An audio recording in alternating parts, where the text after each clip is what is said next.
The cup of cold water hit her face like a slap, dripping down her collar, as 23-year-old Petty Officer Sarah Chen gasped on the scorching training ground. Staff Sergeant Darren Kovacs stood over her arms, crossed smirking.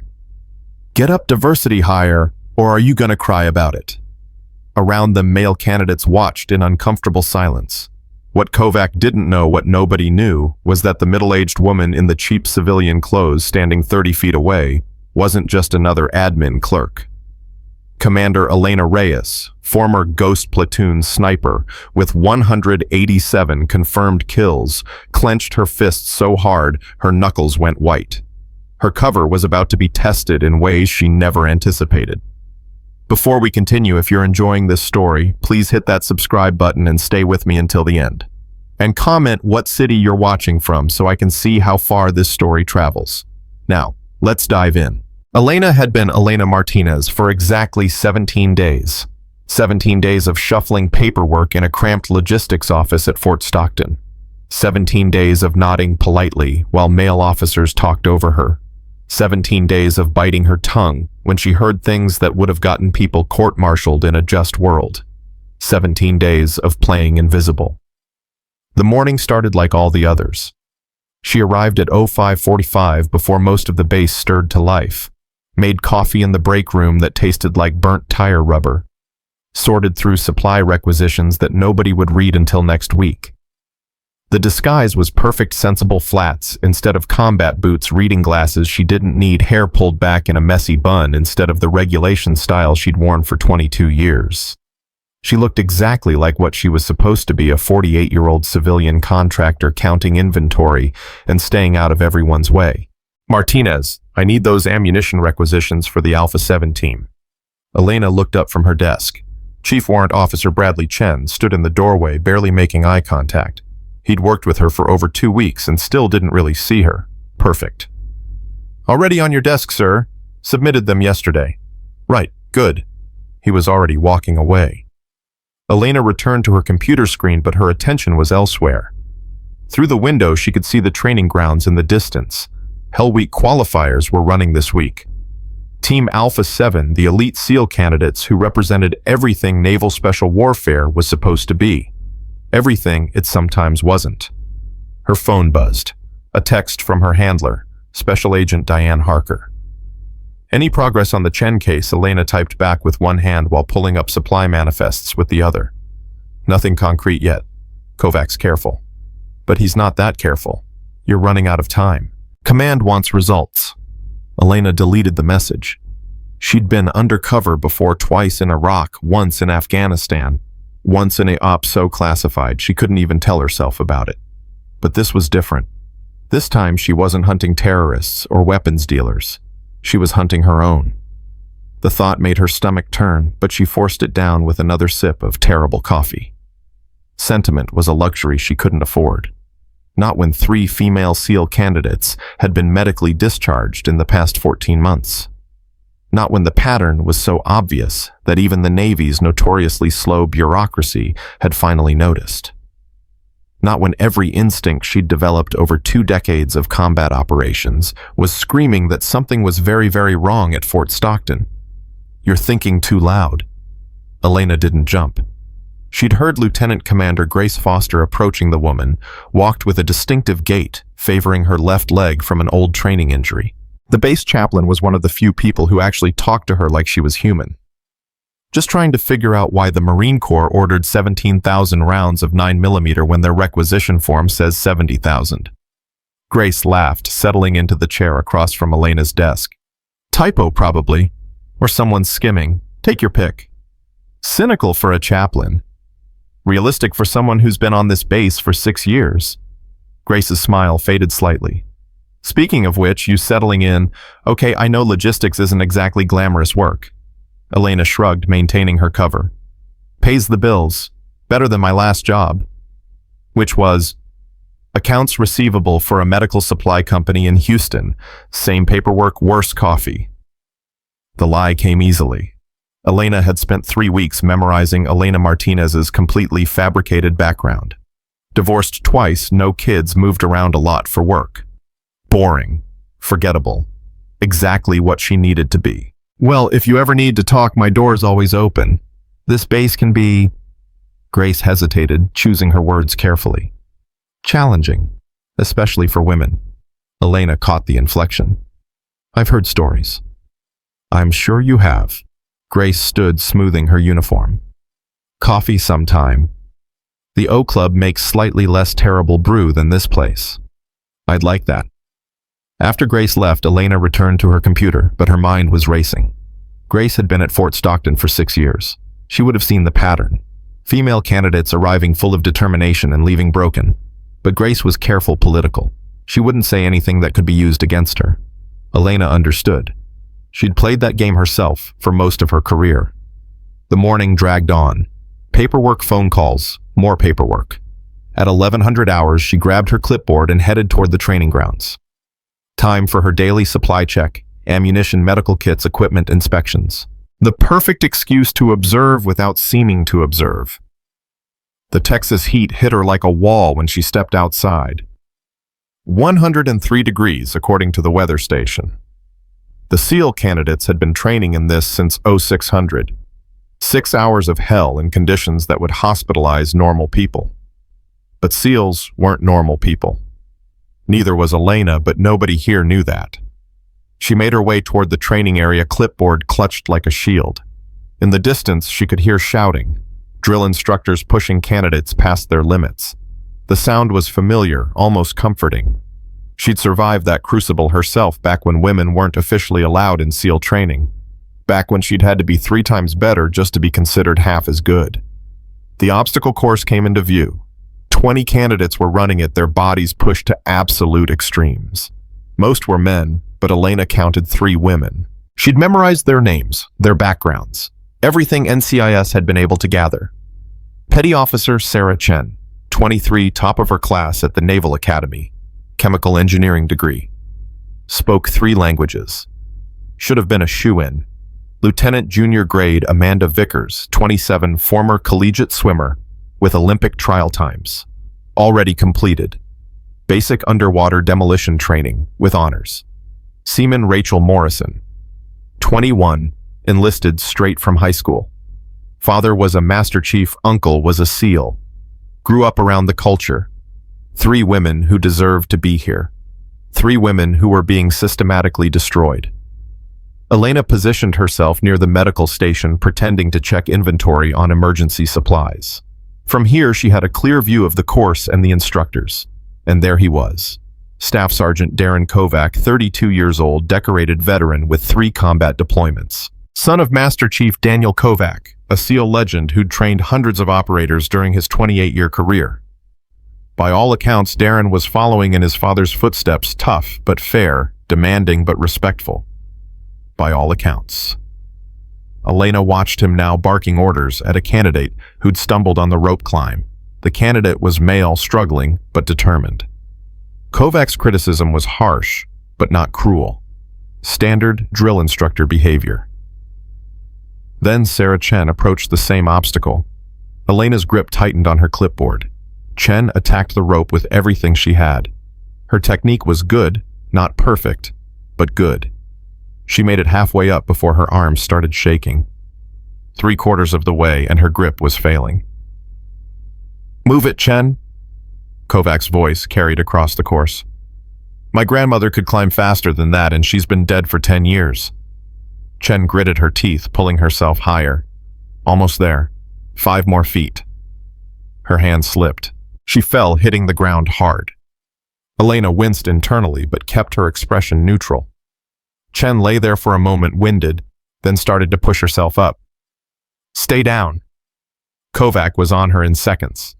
"What did I tell you about checking your fall? You could have broken your neck." "I'm fine, Sergeant." Chen was already on her feet, swaying slightly. "Ready to try again?" "You're not trying anything. You're done for today." "Sergeant, please, I can..." "That's an order, Petty Officer. Medical evaluation. Now." Elena watched the interaction carefully. On the surface, it seemed reasonable. An instructor concerned about a candidate's safety. But there was something in Kovac's tone, something in the way he dismissed Chen immediately, while male candidates who'd fallen got second and third chances. Chen walked toward the medical station, and Elena got her first close look at the young woman. Sweat-soaked, exhausted, but still standing straight, pride fighting with frustration in her eyes. "Tough day," Elena said quietly as Chen passed. Chen barely glanced at her. "Every day's tough, ma'am. That's the point." Then she was gone, heading inside for an evaluation that Elena knew would find anything to justify removing her from training. That's how it worked. Death by 1,000 cuts. Never one big, obvious act of discrimination. Just a steady accumulation of legitimate concerns until the candidate was gone.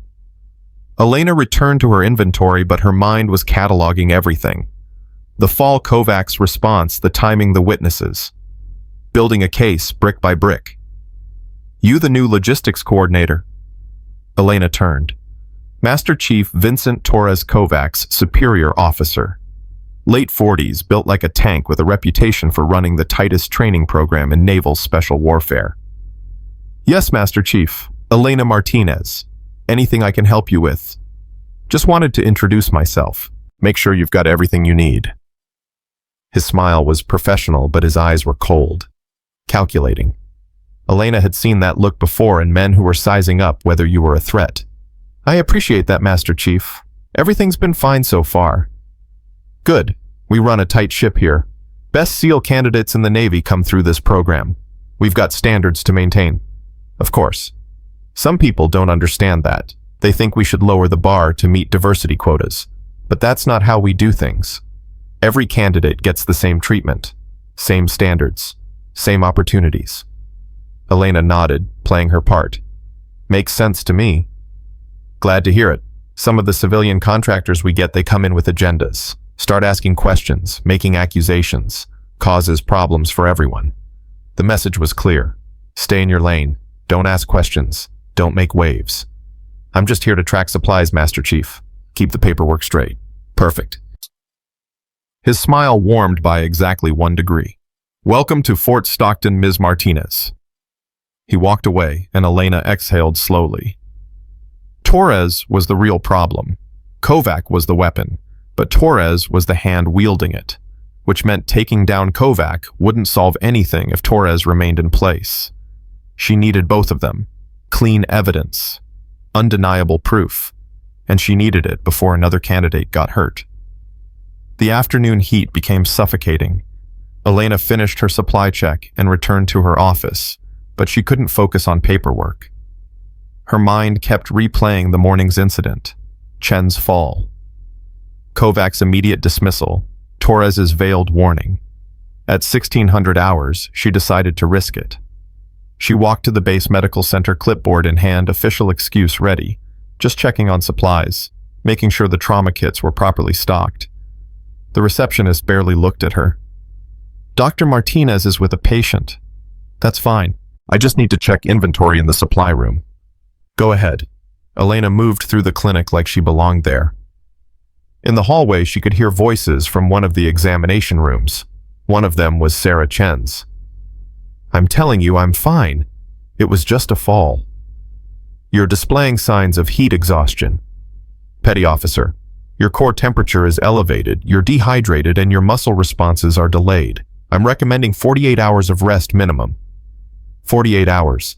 That'll put me behind schedule. "Your health comes first." Elena kept moving, but she'd heard enough. The doctor was following protocol, but 48 hours of rest during Hell Week qualifiers was essentially a death sentence. Chen would be marked as unable to maintain pace. By the time she returned, she'd be so far behind the other candidates that catching up would be nearly impossible. And it would all be documented as legitimate medical concern. Elena returned to the supply room and actually did check inventory in case anyone verified her story later. But her mind was working through the problem. She needed to document this pattern, needed proof that would stand up in court-martial proceedings, needed to maintain her cover while gathering evidence that could tear this base apart. Her phone buzzed. Harker again. Chen just got pulled from training. "Medical eval. You seeing this? I'm seeing it. That's 3 incidents this month. Command is getting impatient." Elena stared at the message, frustration building. Command was impatient. They wanted results, but they weren't here. They weren't seeing how careful Torres and Kovac were, how they operated just inside the boundaries of plausible deniability. Need more time, she texted back. If we move too soon, they walk. Need this case airtight. You've got 2 weeks, then we're pulling you out and going with what we have. 2 weeks. 14 days to build a case that could withstand the Navy's notoriously protective culture. 2 weeks to prove that Fort Stockton's golden reputation was built on the broken bodies of women who deserved better. Elena deleted the messages and left the medical center. The sun was starting to drop toward the horizon, but the heat hadn't let up. In the distance, the remaining candidates were still training, running, climbing, pushing themselves past every limit. That night, Elena sat alone in her small apartment off base. The walls were bare except for a single photograph of her fake family, husband and 2 kids who didn't exist. Part of the cover story, part of the lie. She made dinner chicken and rice, plain functional, and forced herself to eat while reviewing her notes. Everything was coded disguised as inventory reports and supply requisitions. But between the lines was a damning pattern. 3 months ago, candidate Ashley Morgan, medical discharge. Heat exhaustion leading to kidney damage. Happened during training exercise supervised by Kovac. 2 months ago, candidate Jennifer Wu, psychological discharge. Panic attacks, inability to perform under pressure, started after intensive remedial training session with Kovac and Torres. 6 weeks ago, candidate Michelle Rodriguez, medical discharge. Torn rotator cuff, occurred during rope climbing exercise, same exercise where Sarah Chen had fallen today. The pattern was there, clear as day. But proving intent was the hard part. Proving that these weren't just unfortunate accidents, but deliberate sabotage. Elena's phone rang. Unknown number. She answered anyway. Commander Reyes. The voice was male distorted. Or should I say Ms. Martinez? Every muscle in Elena's body went rigid. I think you have the wrong number. Do I? That's interesting, because I think I have exactly the right number. And I think you should be very careful about what you're doing at Fort Stockton. Who is this? Someone who understands what's at stake. These SEAL programs have a reputation to maintain, standards that can't be compromised. You understand standards, don't you? Or did you forget what it took for you to earn that trident pin you're not wearing right now? Elena's mind raced. Someone knew who she was. Someone had penetrated her cover. But who and how? I don't know what you're talking about. Of course you don't. But here's some friendly advice. Women who ask too many questions tend to have accidents. Training is dangerous. People get hurt. It would be a shame if something happened to you, or to Petty Officer Chen. She's got such a promising career ahead of her, if she survives the week. The line went dead. Elena sat motionless, phone still pressed to her ear. The threat was explicit. They knew about Chen. They knew about her. And they were willing to hurt people to protect whatever was happening at Fort Stockton, which meant she was closer than she thought. She immediately texted Harker. Cover might be compromised. Just received a threat. Unknown caller. The response came back in seconds. Can you ID the source number? Used voice distortion. But they know about Chen. They know I'm asking questions. Do you need extraction? Elena stared at the message. Extraction meant pulling out. Meant Torres and Kovac would walk. Meant Sarah Chen and whoever came after her would face the same systematic destruction. Negative. I'm staying. Your call. But be careful. If your cover's blown, you're vulnerable. Elena knew that, but vulnerability was part of the job. She'd been vulnerable before in Fallujah when her position was compromised, in Kandahar when her extraction point was overrun, in Yemen when everything went wrong, and her spotter died in her arms. She understood risk. Understood that sometimes you had to move forward even when the odds were against you. But this was different. This time she wasn't just risking herself. She was risking Sarah Chen and every woman who would come after her. The next morning came too early. Elena arrived at her office at 05:30, even earlier than usual. She needed time to think, to plan. The threat had changed everything. If her cover was compromised, she needed to accelerate the timeline. Get the evidence she needed before Torres and Kovac could destroy it. The base was quiet at this hour. Just the hardcore early risers and night shift personnel. Elena made her coffee and settled at her desk, pulling up files on her computer. That's when she noticed it. Someone had accessed her computer. The files were in slightly different order than she'd left them. Subtle, almost undetectable. But Elena had spent years in intelligence operations. She knew what to look for. They were onto her, really onto her, which meant she needed to be smarter, faster, better. At 0600, the base started coming alive. Officers arriving, candidates heading to training, the normal rhythms of military life. Elena went through her morning routine, but every sense was heightened. Every person who walked past her office was a potential threat. Every conversation might be about her. She forced herself to breathe normally, to maintain the mask. At 0745, Grace appeared in her doorway. "Hey, got a minute?" "Sure, what's up?" Grace closed the door behind her, and Elena's instincts went on high alert. This wasn't a social call. "I heard something last night. At the O Club, some of the instructors were talking." Grace's voice dropped. "About a civilian contractor who was asking questions about the female SEAL candidates." Elena kept her expression neutral. "Oh, they seemed concerned. Said she might be from Inspector General, or maybe media. One of them said she should mind her own business before she got hurt. Sounds like tough guys trying to sound tough." "Maybe." Grace's eyes were sharp. "But I wanted to warn you. If you are asking questions about the SEAL program, you should be careful. This base has a culture, a way of doing things. People who challenge that culture don't tend to last long." Elena met her gaze. "Are you warning me or threatening me?" "Warning you, genuinely. I've seen good people get crushed here. People who asked the right questions but didn't have the protection to survive the answers." "And you think I'm asking those questions?"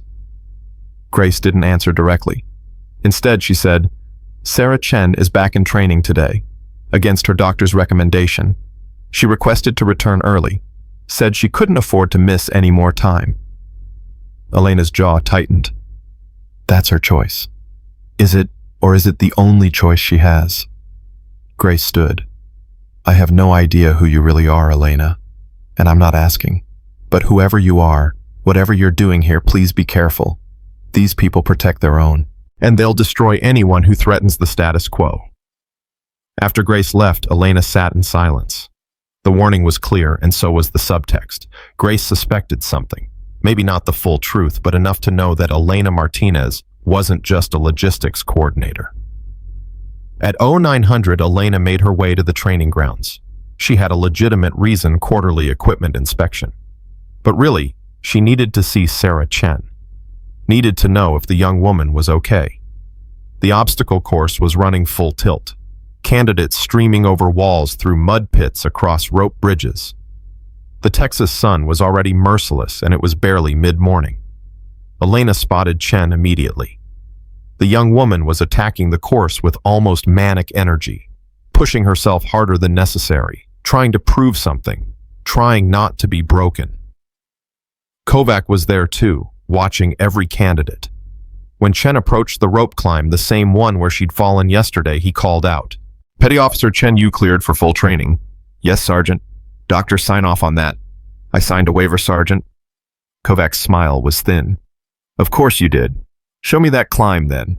Let's see if yesterday was a fluke or a pattern." Elena watched as Chen grabbed the rope. The young woman's hands were bandaged from yesterday's fall. Her arms had to be screaming, but she climbed anyway. Hand over hand, pure determination. Halfway up, her grip faltered. She caught herself, readjusted, kept climbing. 3/4 of the way up, and her whole body was shaking. "Come on, Chen!" One of the male candidates was shouting encouragement. "You got this!" Chen powered through, made it to the top, slapped the bell, started her descent. She was 5 feet from the bottom when her grip failed completely. She fell. This time she didn't get up right away. Elena started moving before she realized what she was doing. Started toward the obstacle course, toward Chen, every instinct screaming to help. Then she stopped herself. Forced herself to stay back, stay in character, stay invisible. Kovac reached Chen first. "Medic. Get a medic over here." Elena watched as the medical team arrived. Chen was conscious, trying to wave them off. "I'm fine. I just need a minute." "You're going to medical. That's an order." "Sergeant, please. Now, petty officer. As they helped Chen to her feet, her eyes swept the training ground and locked onto Elena for just a second. There was something in that gaze. Recognition, maybe. Or desperation. A silent plea. Then she was gone, being escorted toward the medical center. Elena's fists were clenched so hard her nails drew blood from her palms. She wanted to scream, wanted to blow her cover right here, right now, wanted to rip off the civilian clothes and show these people exactly who they were dealing with. But she couldn't. Not yet. Not without ironclad evidence. She forced herself to turn away, to return to her inspection, to play the part. But inside she was making calculations. Sarah Chen had just been injured twice in 24 hours. That wasn't coincidence. That wasn't bad luck. That was a pattern, and patterns could be proven. The rest of the day passed in a blur. Elena went through her routine mechanically, but her mind was racing. That night she returned to her apartment and immediately called Harker on a secure line. I need access to Chen's medical records, all of them, and I need the video feeds from the training ground for the past 3 months. That's going to require a warrant. Then get one. We're running out of time. Chen's been injured twice in 2 days.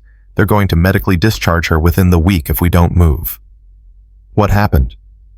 Elena filled her in on both incidents. The falls, Kovacs' responses, Torres's warning, all of it. You think they're deliberately sabotaging her? I know they are. I just can't prove it yet. But if I can get those records, I can show the pattern. Show that female candidates are being injured and discharged at rates that are statistically impossible without external factors.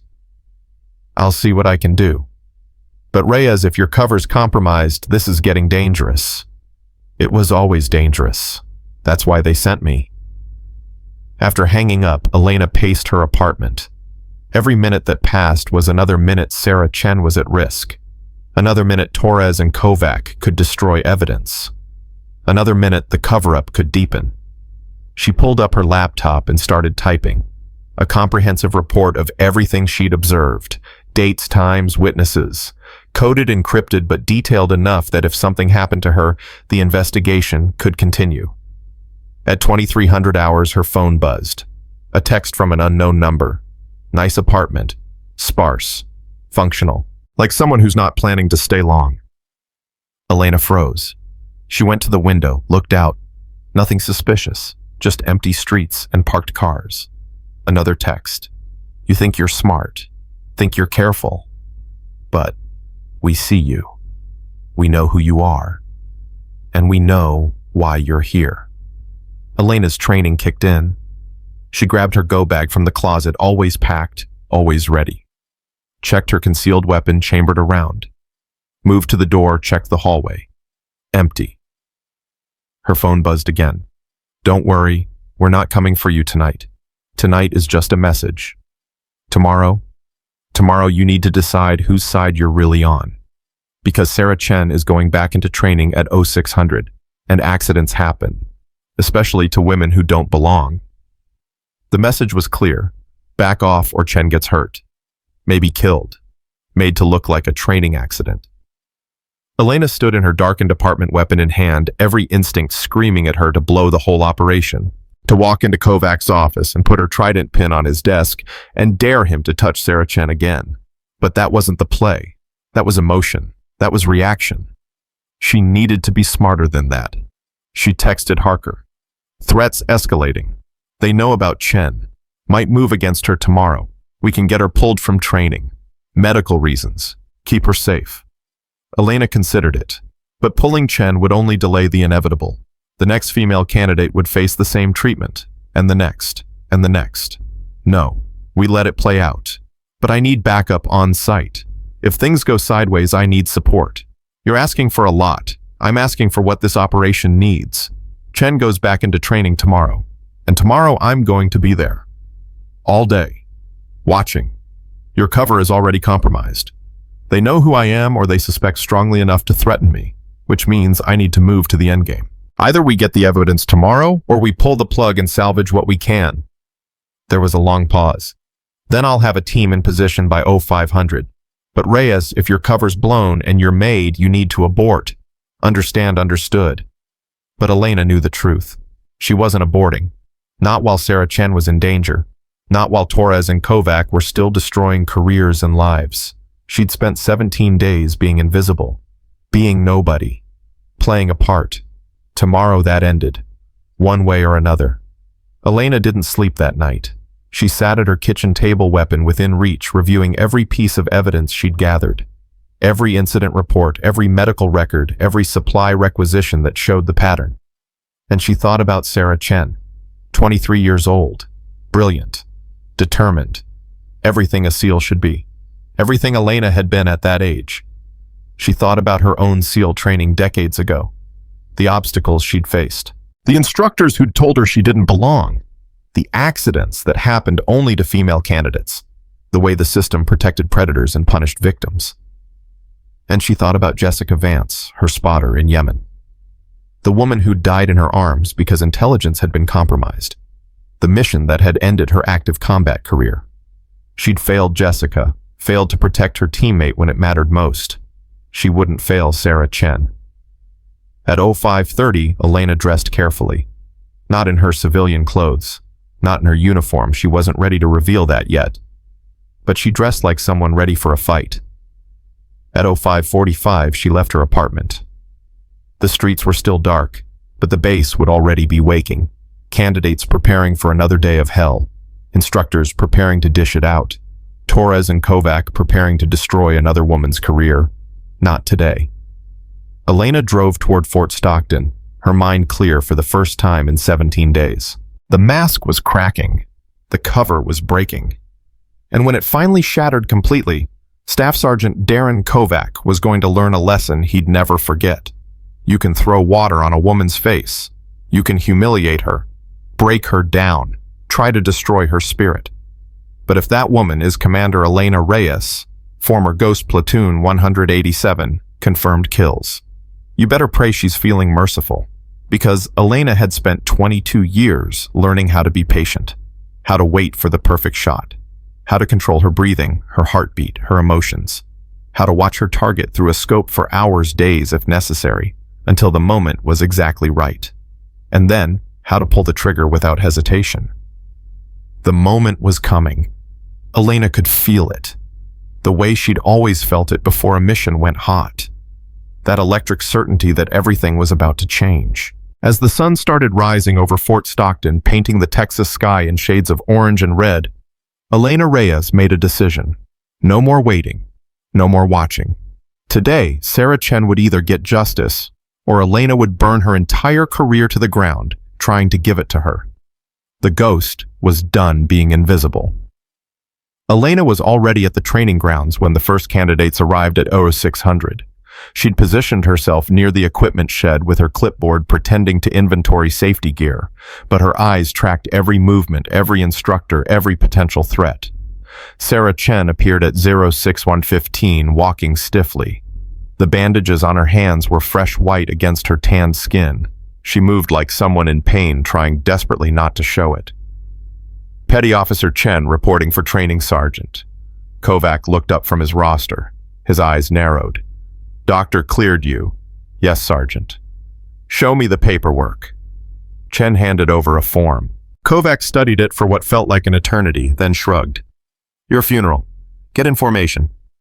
Elena's jaw clenched. The casual cruelty in those 3 words, the complete lack of concern for Chen's well-being. She pulled out her phone, pretending to check inventory on a spreadsheet, but actually recording audio. Everything. Every word. The morning exercises started brutal and got worse. Kovac pushed the candidates through sprints, rope climbs, obstacle courses. But Elena noticed something. Every time Chen approached an obstacle, Kovac was there, watching, waiting. At 0745, Chen reached the cargo net climb. Her hands were shaking as she gripped the rope. She started climbing anyway. Faster, Chen. My dead grandmother moves faster. Chen pushed harder. Her bandages started seeping red. Sergeant, her hands are bleeding. One of the male candidates, a tall kid from Ohio named Morrison, spoke up. Did I ask for your medical opinion? Morrison, drop and give me 50. Morrison hit the ground without argument. Chen kept climbing. Elena watched through her phone's camera, documenting everything. The blood on the ropes. Kovac's indifference. The pattern forming. At 0830, Master Chief Torres appeared. He walked straight toward Elena. Ms. Martinez, interesting place for inventory work. Just making sure the safety equipment is properly maintained, Master Chief. That's so. Because it looks to me like you're watching the candidates, which isn't really your job, is it? Elena met his gaze. I go where the equipment is, sir. That's my job. Right. Torres smiled, but it didn't reach his eyes. Tell me something. You seem awfully interested in Petty Officer Chen. Any particular reason? Should I be? You tell me. See, the thing is, I've been doing this for 26 years, and I can always tell when someone's watching with more than casual interest. You got that look, that focused hunting look, like you're gathering intelligence. Elena kept her expression neutral. I think you're reading too much into inventory work, Master Chief. Maybe. Or maybe you're one of those activists. Come here to find discrimination where there isn't any.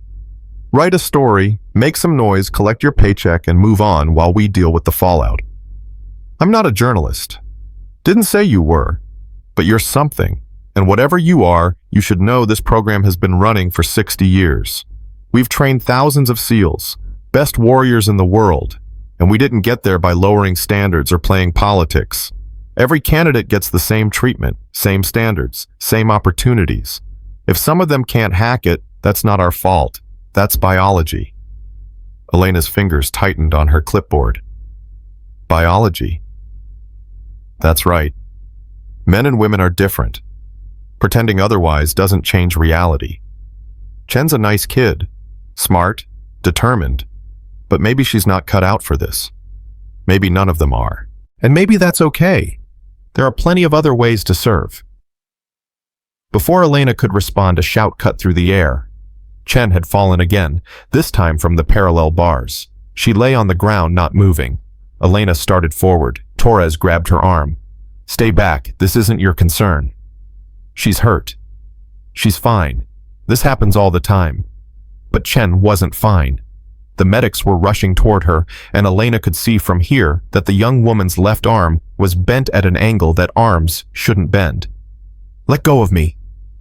Elena's voice dropped to a tone she hadn't used in 17 days. Command voice. Officer voice.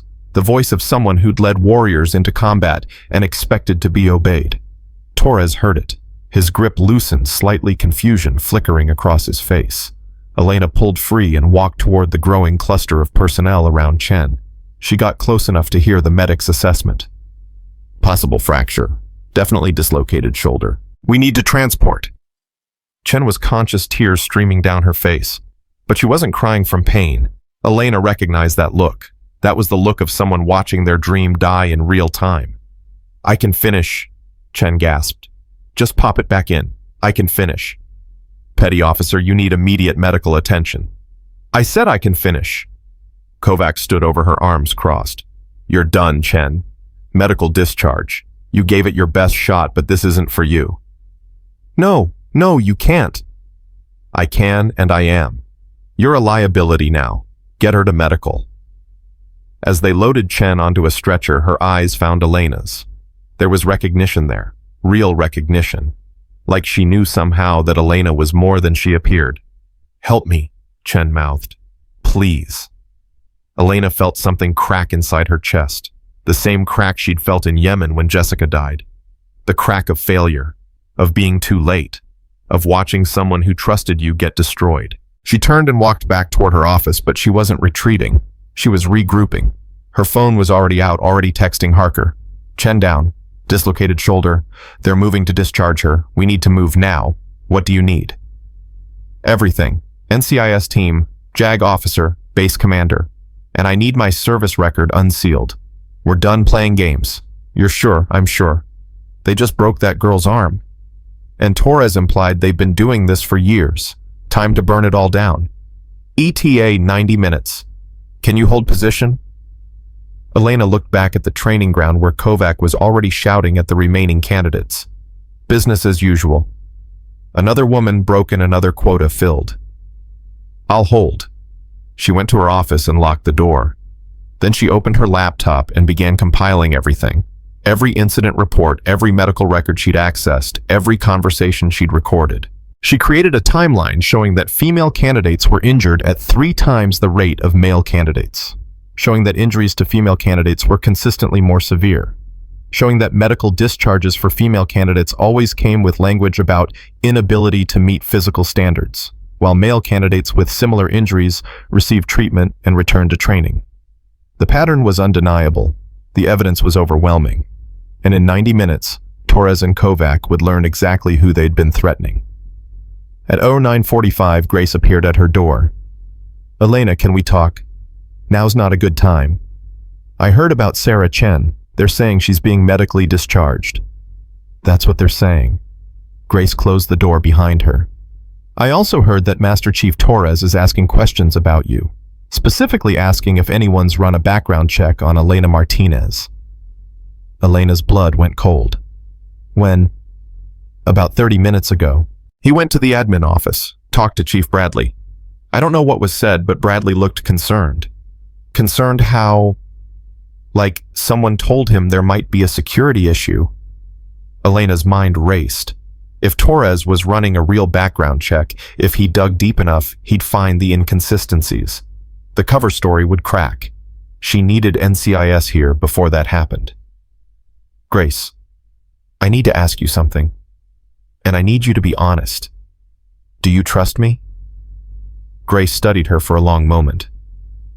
"I don't know who you are, but I know you're not just a logistics coordinator. I've known that since day one." "How?" "The way you move, the way you assess situations, the way you speak when you forget to hide your training. You're military, or you were, and you're here for a reason." Elena made a decision. A calculated risk. "If I told you that everything you suspect about the female SEAL candidates is true, would you be willing to testify?" "Testify to what?" "To systematic discrimination, to deliberate sabotage of female candidates, to a culture of abuse that's been protected for years." Grace's face went pale. "You're serious?" "Completely. I'm asking you to put your career on the line, to go against officers who outrank you, to challenge a system that's been in place longer than either of us has been alive. I'm asking you to do the right thing, even though it'll cost you everything. And if I say no, then I respect that.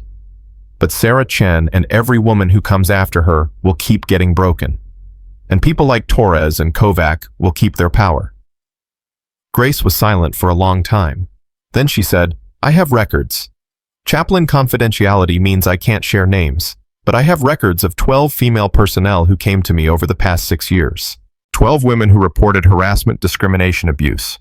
I filed reports with the Inspector General. Nothing ever happened. The reports disappeared. The women were transferred or discharged, and the perpetrators were protected. Will you share those records?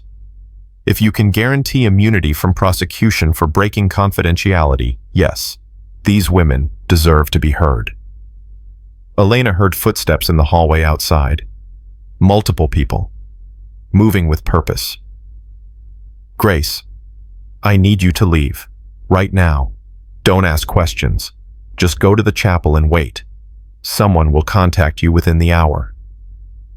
"Elena, trust me, please." Grace left through the back door just as someone knocked on the front. Elena opened it to find Master Chief Torres standing there with 2 military police officers. "Ms. Martinez, we need you to come with us." "On what grounds?" "Security investigation. There are some irregularities in your background check that need to be resolved." "Am I under arrest?" "Not yet, but we'd appreciate your cooperation." Elena glanced at her watch. NCIS was still 45 minutes out. She needed to stall. "I'd be happy to cooperate, Master Chief, but I'm in the middle of some critical inventory reports. Can this wait until after lunch?" "I'm afraid not. The base commander wants to see you immediately." Torres' smile was predatory. He knew something. Maybe not everything, but enough to be dangerous. Elena stood. "Fine. Let me save my work." She turned to her computer fingers flying across the keyboard.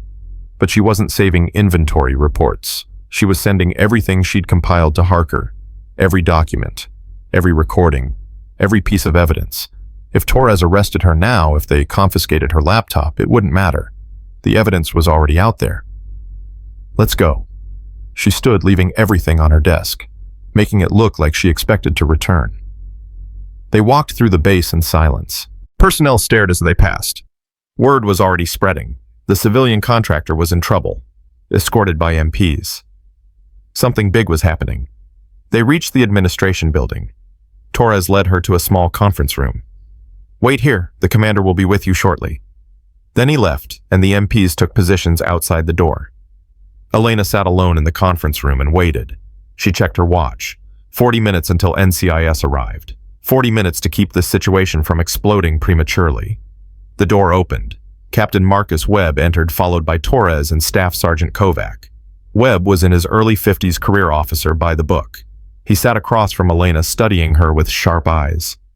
"Ms. Martinez, or should I call you something else? Martinez is fine."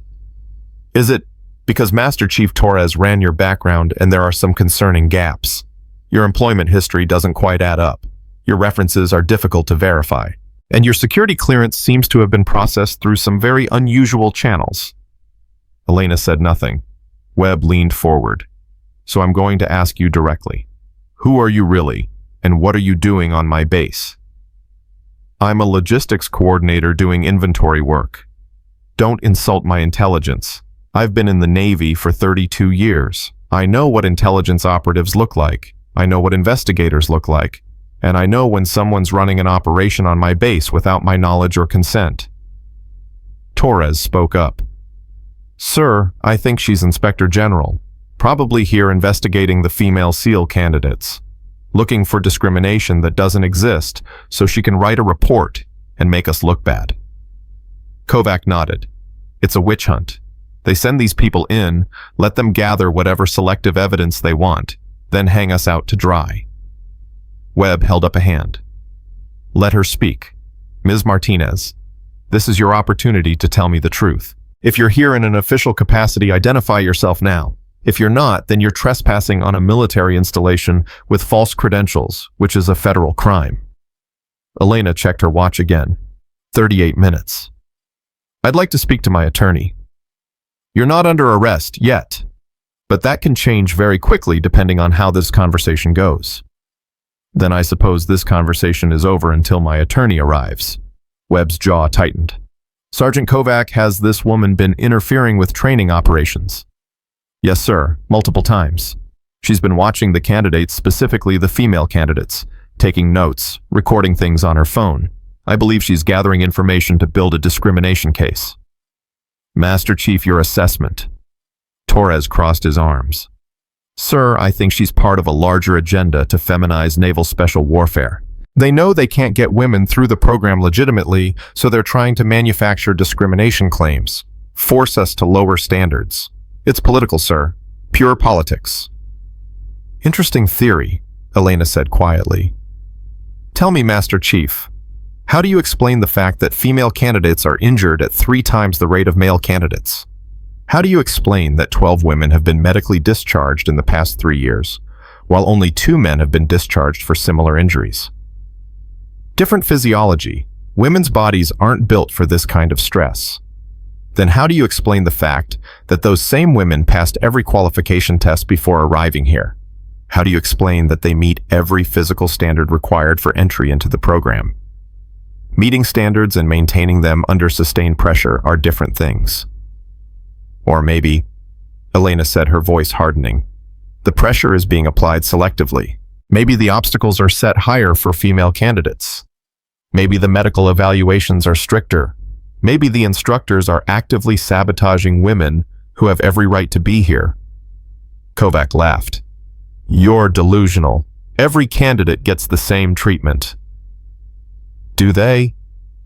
Because I watched you order Sarah Chen back onto a rope climb 24 hours after she fell from it. I watched you push her through exercises with injured hands. And this morning I watched you show no concern whatsoever when she dislocated her shoulder. She volunteered to continue training. After you made it clear that any hesitation would be seen as weakness. After you created an environment where asking for medical attention is treated as failure. After you spent weeks breaking down her confidence with constant criticism, while male candidates who make the same mistakes get encouragement. This is exactly what I'm talking about. Kovac turned to Webb.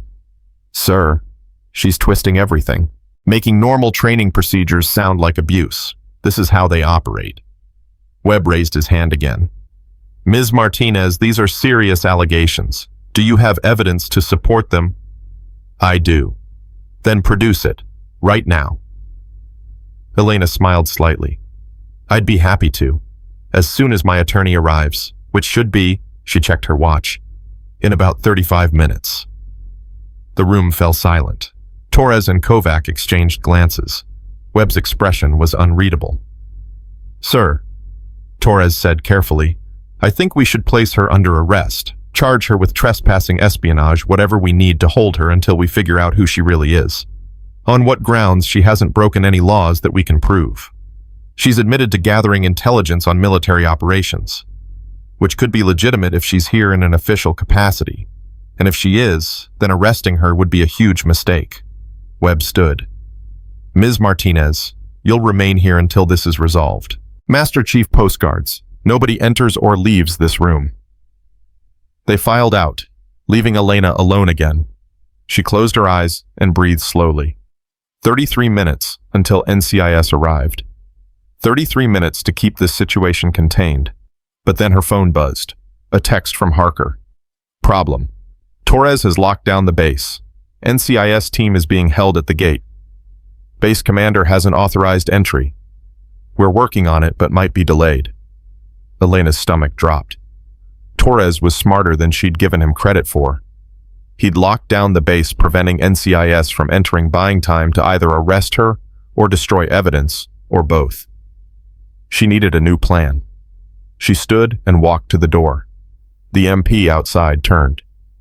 Ma'am, you need to stay in the room. I need to use the restroom. There's one in the corner. I need water. It's 95 degrees outside and I've been sitting here for 30 minutes.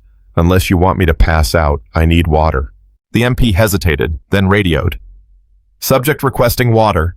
A crackled response. Denied. Subject remains in conference room. Elena sat back down, mind racing. Torres had her contained NCIS locked out, and all the evidence she'd gathered was still on her computer in her office. If Torres got to that computer before NCIS arrived, he could destroy everything. She needed leverage. Something that would force Webb to act before Torres could cover his tracks. Her phone was still in her pocket. They hadn't confiscated it yet, which meant either Torres didn't see her as a real threat, or he was arrogant enough to think it didn't matter. She pulled it out and started typing. Not to Harker this time. To someone else. To Grace Foster. They've contained me. NCIS is locked out. Need you to do something for me. Go to my office. In the bottom drawer of my desk is a manila envelope. Inside are copies of everything I've gathered. Take it to the base JAG office. Tell them you're delivering evidence in a federal investigation. Don't give it to anyone except the JAG officer. Understand? The response came quickly. This could cost me my career. It will definitely cost you your career. But it'll save lives. Your choice. 3 minutes passed. Then, on my way. Elena allowed herself a small smile. Grace Foster was about to become a witness and an accomplice. And once the evidence was in the JAG's hands, Torres couldn't suppress it without committing additional crimes. 25 minutes until NCIS was supposed to arrive, maybe longer, with the base lockdown. But the evidence was moving. The trap was closing. The door opened. Torres entered alone this time, closing the door behind him. You're making a big mistake, he said quietly. Am I? You don't know what you're dealing with. This program has produced some of the finest warriors this country has ever seen. Men who've given everything for this nation. And you're trying to tear it down over what? A few women who couldn't hack it. 3 women who were systematically injured and discharged. Training is dangerous. People get hurt. Male candidates get hurt and get treatment and return to training. Female candidates get hurt and get discharged. Every single time. That's not coincidence. That's policy. Torres's face darkened. You self-righteous, you have no idea what it takes to maintain standards. What it costs to train warriors. You come in here with your clipboard and your righteous indignation thinking you're saving people. But all you're doing is destroying a program that's kept this country safe for 60 years. By systematically excluding qualified women, by maintaining standards that work. Look, I don't expect you to understand. You're not a warrior. You've never been in combat. You've never had to trust your life to the person next to you. You don't understand what's at stake. Elena stood slowly. You're right. I don't understand. So explain it to me. Explain how Sarah Chen, who scored in the 98th percentile on every physical fitness test, who has a degree in chemical engineering, who speaks 3 languages, who volunteered for this program, explain to me how she doesn't belong. Explain how breaking her arm protects national security. She was weak. She couldn't handle the pressure. She handled the pressure fine, until you applied it selectively, until you made sure she failed. Torres stepped closer, his voice dropping to barely a whisper. Listen to me very carefully. I've been doing this for 26 years. I've trained over 2,000 SEALs, and I know what works. Women don't belong in special operations. They don't have the strength, the endurance, the mental fortitude. And no amount of political correctness is going to change biology. Is that what you told yourself about Sarah Chen, about the 11 others who came before her? I told myself the truth. And deep down you know I'm right. You can manufacture all the discrimination claims you want, but the reality is simple women can't do this job. Not at the level we require, and forcing them into the program just gets people killed. Elena met his eyes. How do you know... Excuse me. How do you know women can't do this job? Have you ever actually trained one fairly? Have you ever given a female candidate the same opportunities, the same support, the same benefit of the doubt you give male candidates? Torres's jaw clenched. I don't need to run experiments. I know. No. You believe. There's a difference, and your beliefs have destroyed careers and lives. This conversation is over. Torres turned toward the door. She reminds you of someone, doesn't she? Torres froze. What? Sarah Chen. She reminds you of someone. Someone who challenged you. Someone who made you question your beliefs. That's why you hate her so much, because she's proof that you might be wrong. Torres's face went red. You don't know anything about me. I know more than you think, Master Chief. I know exactly what kind of man you are, and I know your time is running out. Torres stared at her for a long moment, then left without another word. The door slammed shut, and Elena heard the lock engage. She checked her phone. Grace had delivered the envelope to the JAG office 20 minutes ago. The legal officer was reviewing the evidence now. Even if Torres destroyed her laptop, even if NCIS was delayed, the evidence was in the hands of people who couldn't be intimidated. The trap had sprung. Torres just didn't know it yet. 30 minutes later, the door opened again. This time it was Captain Webb, and his expression had changed completely. Ms. Martinez, or should I say Commander Reyes? Elena stood. Commander Elena Reyes, Naval Special Warfare Command. Serial number 7342958. Webb's face had gone pale. The JAG officer just contacted me. Said he received evidence in a federal investigation. Evidence compiled by a naval intelligence operative working undercover on my base. An operative I was never briefed about. That's correct, sir. Naval Criminal Investigative Service operation. Investigating systematic discrimination in SEAL training programs. Why wasn't I informed? Because the investigation included personnel at the command level. We couldn't risk compromising the operation. Webb sank into a chair. Master Chief Torres, he's the target. Torres, Staff Sergeant Kovac, and potentially others. The investigation is ongoing. And Sarah Chen is a victim, one of many. And if you're asking whether I have evidence to support that claim, the answer is yes. Comprehensive, undeniable evidence. Webb ran a hand over his face. NCIS is at the gate. Torres has them locked out under the pretense of a security threat, which he has no authority to do without your approval, sir. I'd recommend you rescind that order immediately. Torres told me you were a potential spy, that your background check revealed security issues. Master Chief Torres lied to you, sir. Check with NCIS. My credentials are valid. My operation was authorized at the highest levels of Naval Special Warfare Command. Webb pulled out his radio. Gate security, this is the base commander. Rescind the lockdown immediately. NCIS personnel are cleared to enter. Repeat, NCIS is cleared.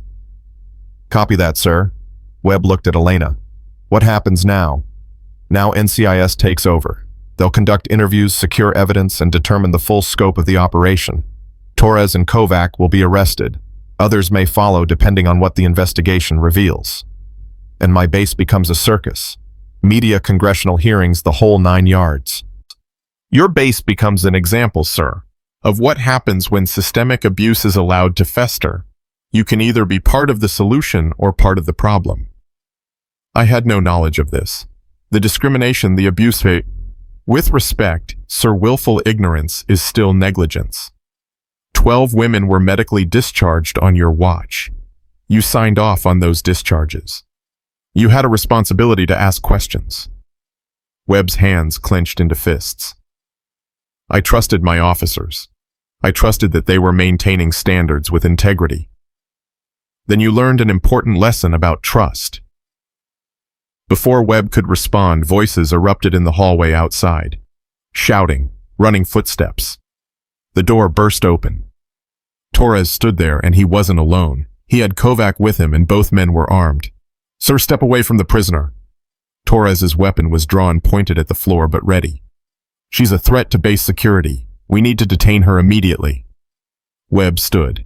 Master Chief, stand down. That's an order. I can't do that, sir. Not until we've secured the situation. The situation is secured. NCIS is entering the base as we speak. Commander Reyes is here on official business. You will holster your weapon now. Torres didn't move. His eyes locked on Elena. Commander Reyes, that's a nice story. Except I ran your fingerprints through the system. Took some time, but I got the results. And you know what I found? Elena Reyes was killed in action 18 months ago. Yemen. Classified operation. Officially deceased. Elena felt ice flood her veins. Torres had dug deeper than she'd anticipated. Found records that were supposed to be sealed.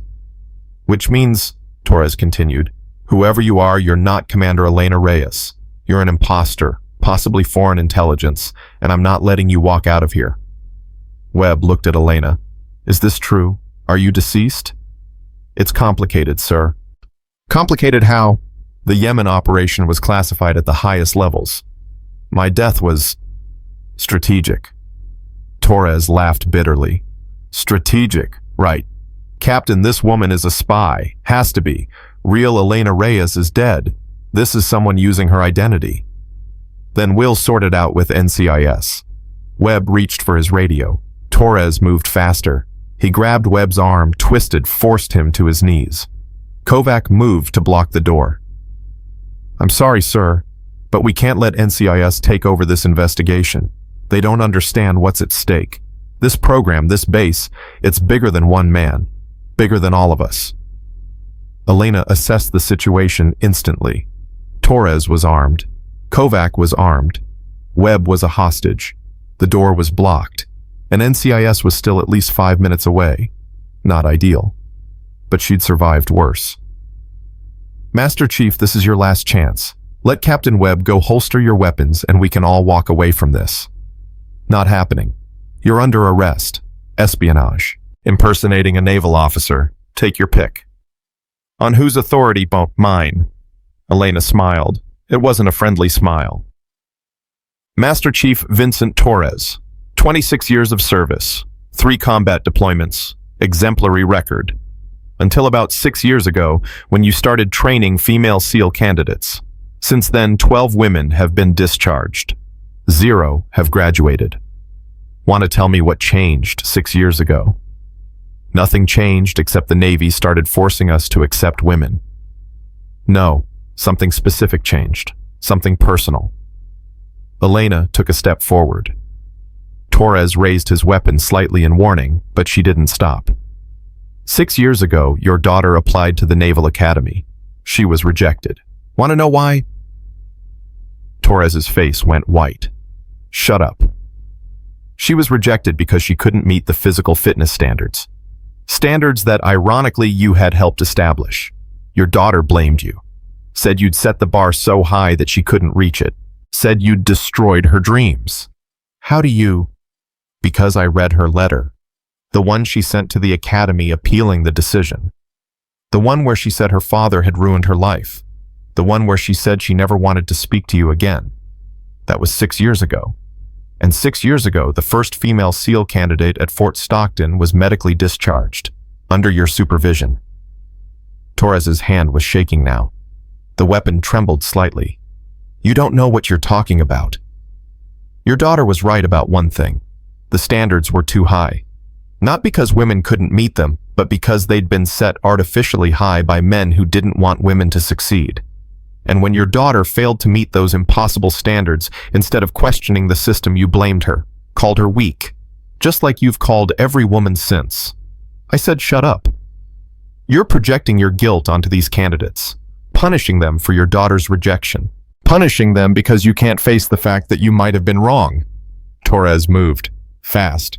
He grabbed Elena, pressed the weapon to her head. One more word and I'll... Elena moved faster. She twisted out of his grip, disarmed him in one fluid motion, and had him on the ground in under 3 seconds. The weapon skittered across the floor. Kovac reached for his sidearm, but Webb was already moving, tackling the younger man. And then the door burst open, and NCIS agents flooded the room. 6 of them, weapons-drawn voices, shouting commands. Federal agents, hands where we can see them. Torres and Kovac were on the ground in seconds, zip-tied weapons secured. Special Agent Diane Harker stepped into the room, surveying the scene. Commander Reyes, nice timing. Elena rolled her shoulder where Torres had grabbed her. Could have been better. You're late. Traffic. Harker turned to Webb. Captain, I'm Special Agent Harker, NCIS. We'll need you to come with us for a full debriefing. Webb was still processing everything. He looked at Elena, at Torres on the ground, at the chaos surrounding him. This is really happening. Yes, sir. It really is. As Torres and Kovac were led away in handcuffs, Torres looked back at Elena. You think you've won, but this isn't over. There are others. People higher up who believe what I believe. They'll bury you. Maybe, but they'll have to dig through a lot of evidence to do it. And every piece of that evidence has a name attached to it. Sarah Chen, Ashley Morgan, Jennifer Wu, Michelle Rodriguez, 11 others. Those women deserved better. And because of you, they'll finally get it. Torres was dragged away, still shouting threats and justifications. Harker approached Elena. You good. Better than Torres. That was reckless, disarming an armed suspect without backup. Had backup. You just took your time getting here. Harker almost smiled. Your cover's blown. Everyone on this base is going to know you're Commander Reyes within the hour. Good. I'm tired of being invisible. What about Sarah Chen? Elena pulled out her phone. I'm going to go see her, and I'm going to tell her that her career isn't over, that she's going back into training, real training, fair training, and that next time someone tries to throw water in her face, I'll be there to make sure they regret it. The medical center smelled like antiseptic and defeat. Elena walked through the corridors with Harker beside her, her civilian disguise abandoned. She wore her service khakis now, her rank visible on her collar, the trident pin gleaming on her chest. Personnel stared as she passed, whispers following in her wake. Room 247, Harker said. Chen's been asking for you. Well, not you specifically. She keeps asking if the logistics clerk is okay. Seems she figured out you were more than you appeared. Smart kid. Smart enough to know when someone's watching out for her. That's rare these days. They reached Chen's room. Elena paused outside the door, hand on the handle. Give me 5 minutes alone with her. Reyes. 5 minutes, Diane. She's been through hell. She deserves to hear this from me first. Harker nodded and stepped back. Elena entered. Sarah Chen sat propped up in the hospital bed, her left arm in a sling, her face pale but her eyes alert. Those eyes widened when she saw Elena's uniform. You're military. Commander Elena Reyes, Naval Special Warfare Command. Elena pulled up a chair beside the bed. And before you ask, yes, I was the logistics clerk. And yes, I was watching you. Why? Because 3 women before you were medically discharged under suspicious circumstances. Because the Navy wanted to know if Fort Stockton had a discrimination problem. Because someone needed to see what was really happening to female SEAL candidates. Chen's jaw tightened. And what did you see? I saw systematic abuse disguised as training. I saw instructors who were threatened by your competence. I saw you getting broken down deliberately. And I saw you refuse to quit despite everything they threw at you. Lot of good that did. I'm sitting here with a dislocated shoulder and a medical discharge waiting for me. About that, Elena leaned forward. Staff Sergeant Kovac and Master Chief Torres were arrested 2 hours ago. They're being charged with multiple counts of discrimination assault, falsifying medical records, and conspiracy. The charges are federal. They're looking at decades in military prison. Chen's eyes went wide. What? The investigation is ongoing. NCIS is interviewing every female candidate who's been through Fort Stockton in the past 6 years. We're building a comprehensive case, and your medical discharge. It's been rescinded. Pending your recovery, you'll return to SEAL training at a different facility, under reformed protocols.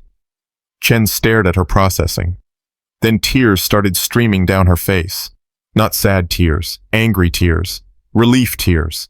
The kind of tears that came when you'd been holding something in for so long that it hurt. They broke my arm. I felt it snap, and all I could think was that I'd failed, that I wasn't strong enough, that maybe they were right about me. They weren't right. They were scared. Men like Torres and Kovac, they've built their entire identity around being the gatekeepers, the ones who decide who's worthy. And when women like you show up and prove you can meet every standard, it threatens everything they believe about themselves. But I didn't meet the standards. I fell. Twice. Elena's voice hardened. You fell because Kovac ordered you back onto obstacles before your injuries healed. You fell because the equipment was sabotaged. And you fell because they pushed you past reasonable limits while giving male candidates rest periods you were denied. Chen wiped her eyes with her good hand. How do you know all this? Because I documented every second of your training. Every order Kovac gave you. Every rest period you were denied. Every injury you sustained. And when I compared your treatment to the male candidates, the pattern was undeniable. Why me? Why did you focus on me specifically? Elena was quiet for a moment. Because you reminded me of someone. A woman I served with. Her name was Jessica Vance.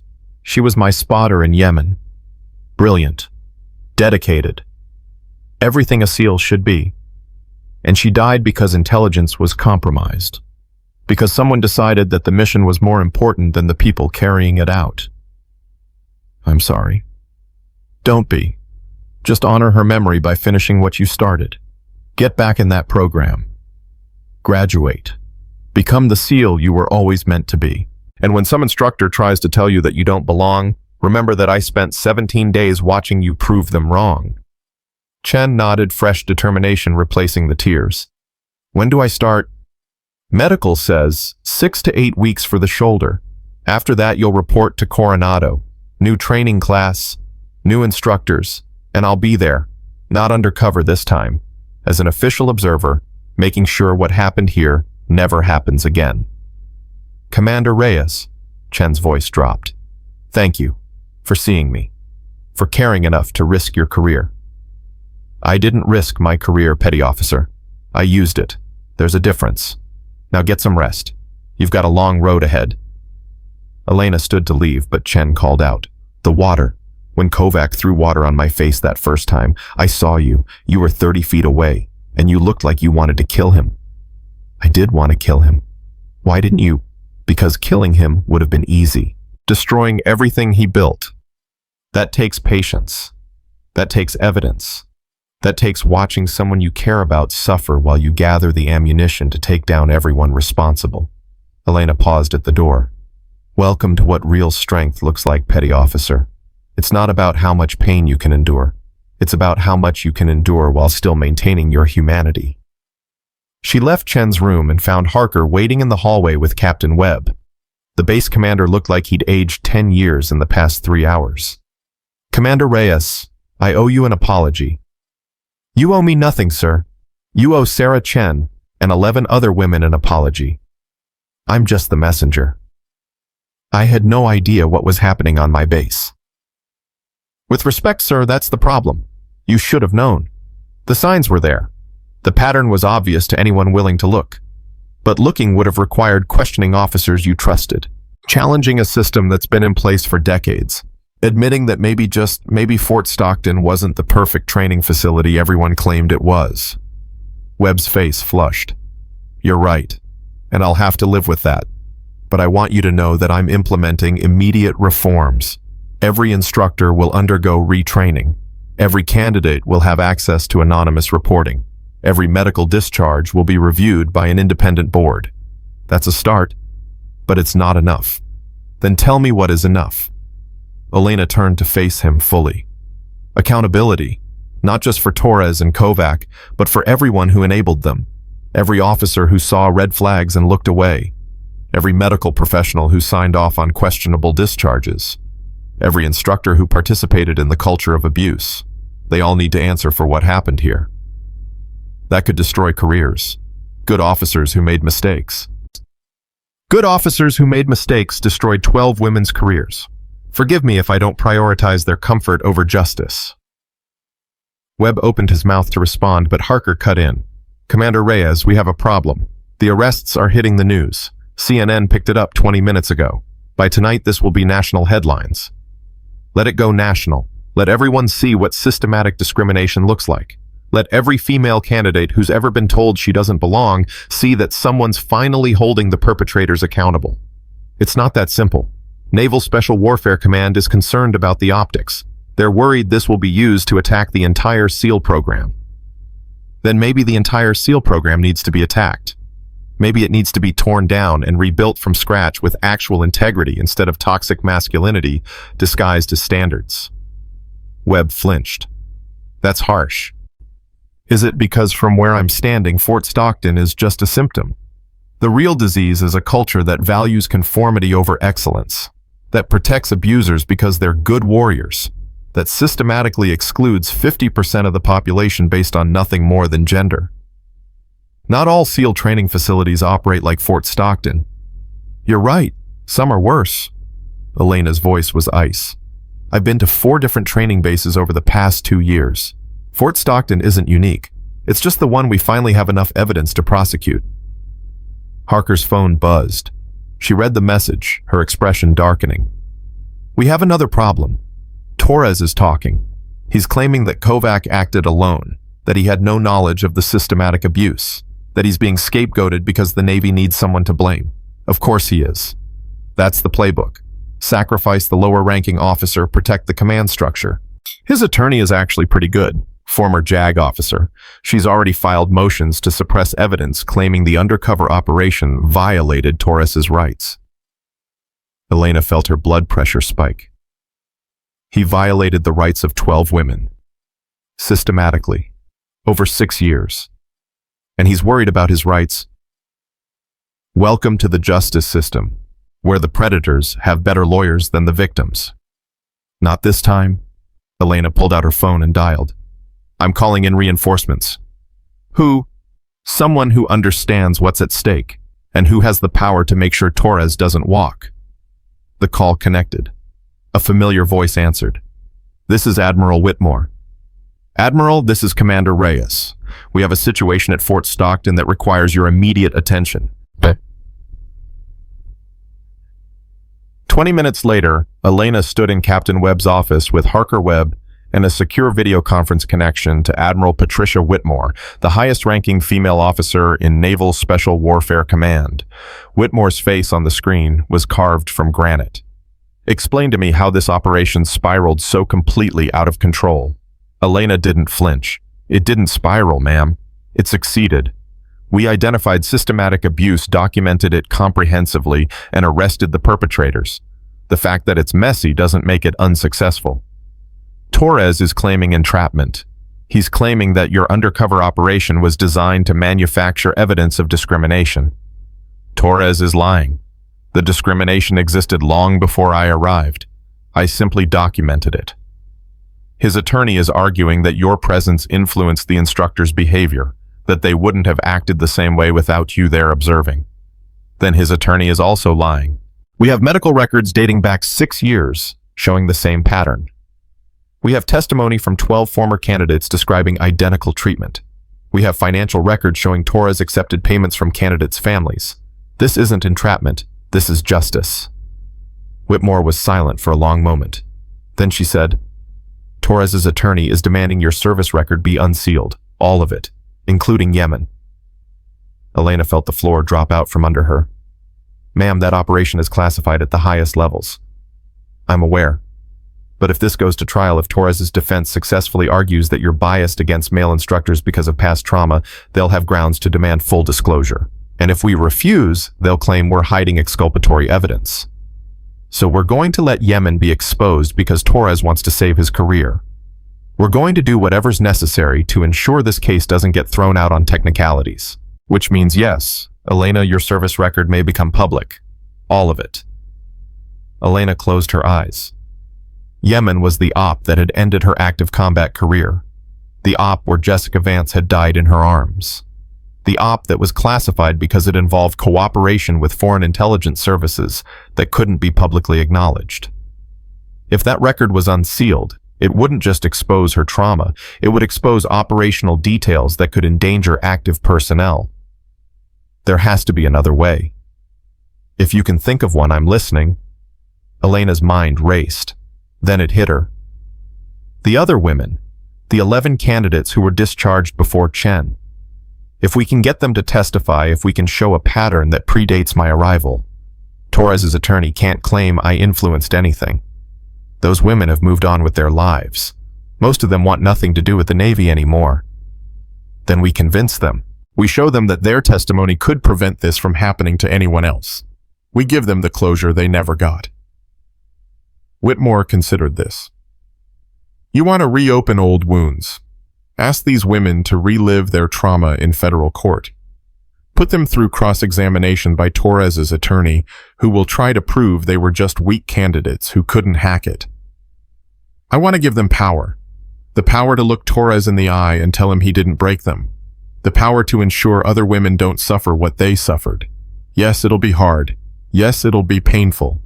But it'll also be justice. And if they refuse, then I'll testify about Yemen. I'll let them tear apart my service record. I'll expose every classified operation if it means Torres and Kovac go to prison. But I'm betting these women want the same thing. I want to make sure this never happens again.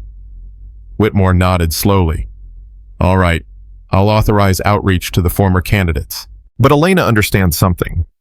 If even one of them testifies that the training was fair, that their discharge was legitimate, Torres's attorney will use that to discredit everything else.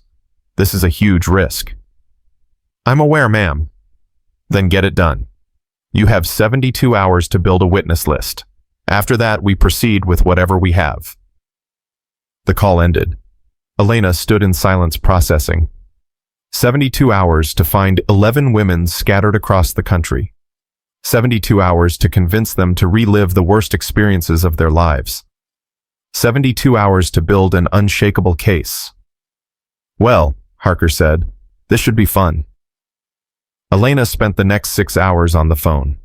Tracking down former candidates wasn't easy. Some had left the military entirely. Some had transferred to different branches. Some had simply vanished into civilian life.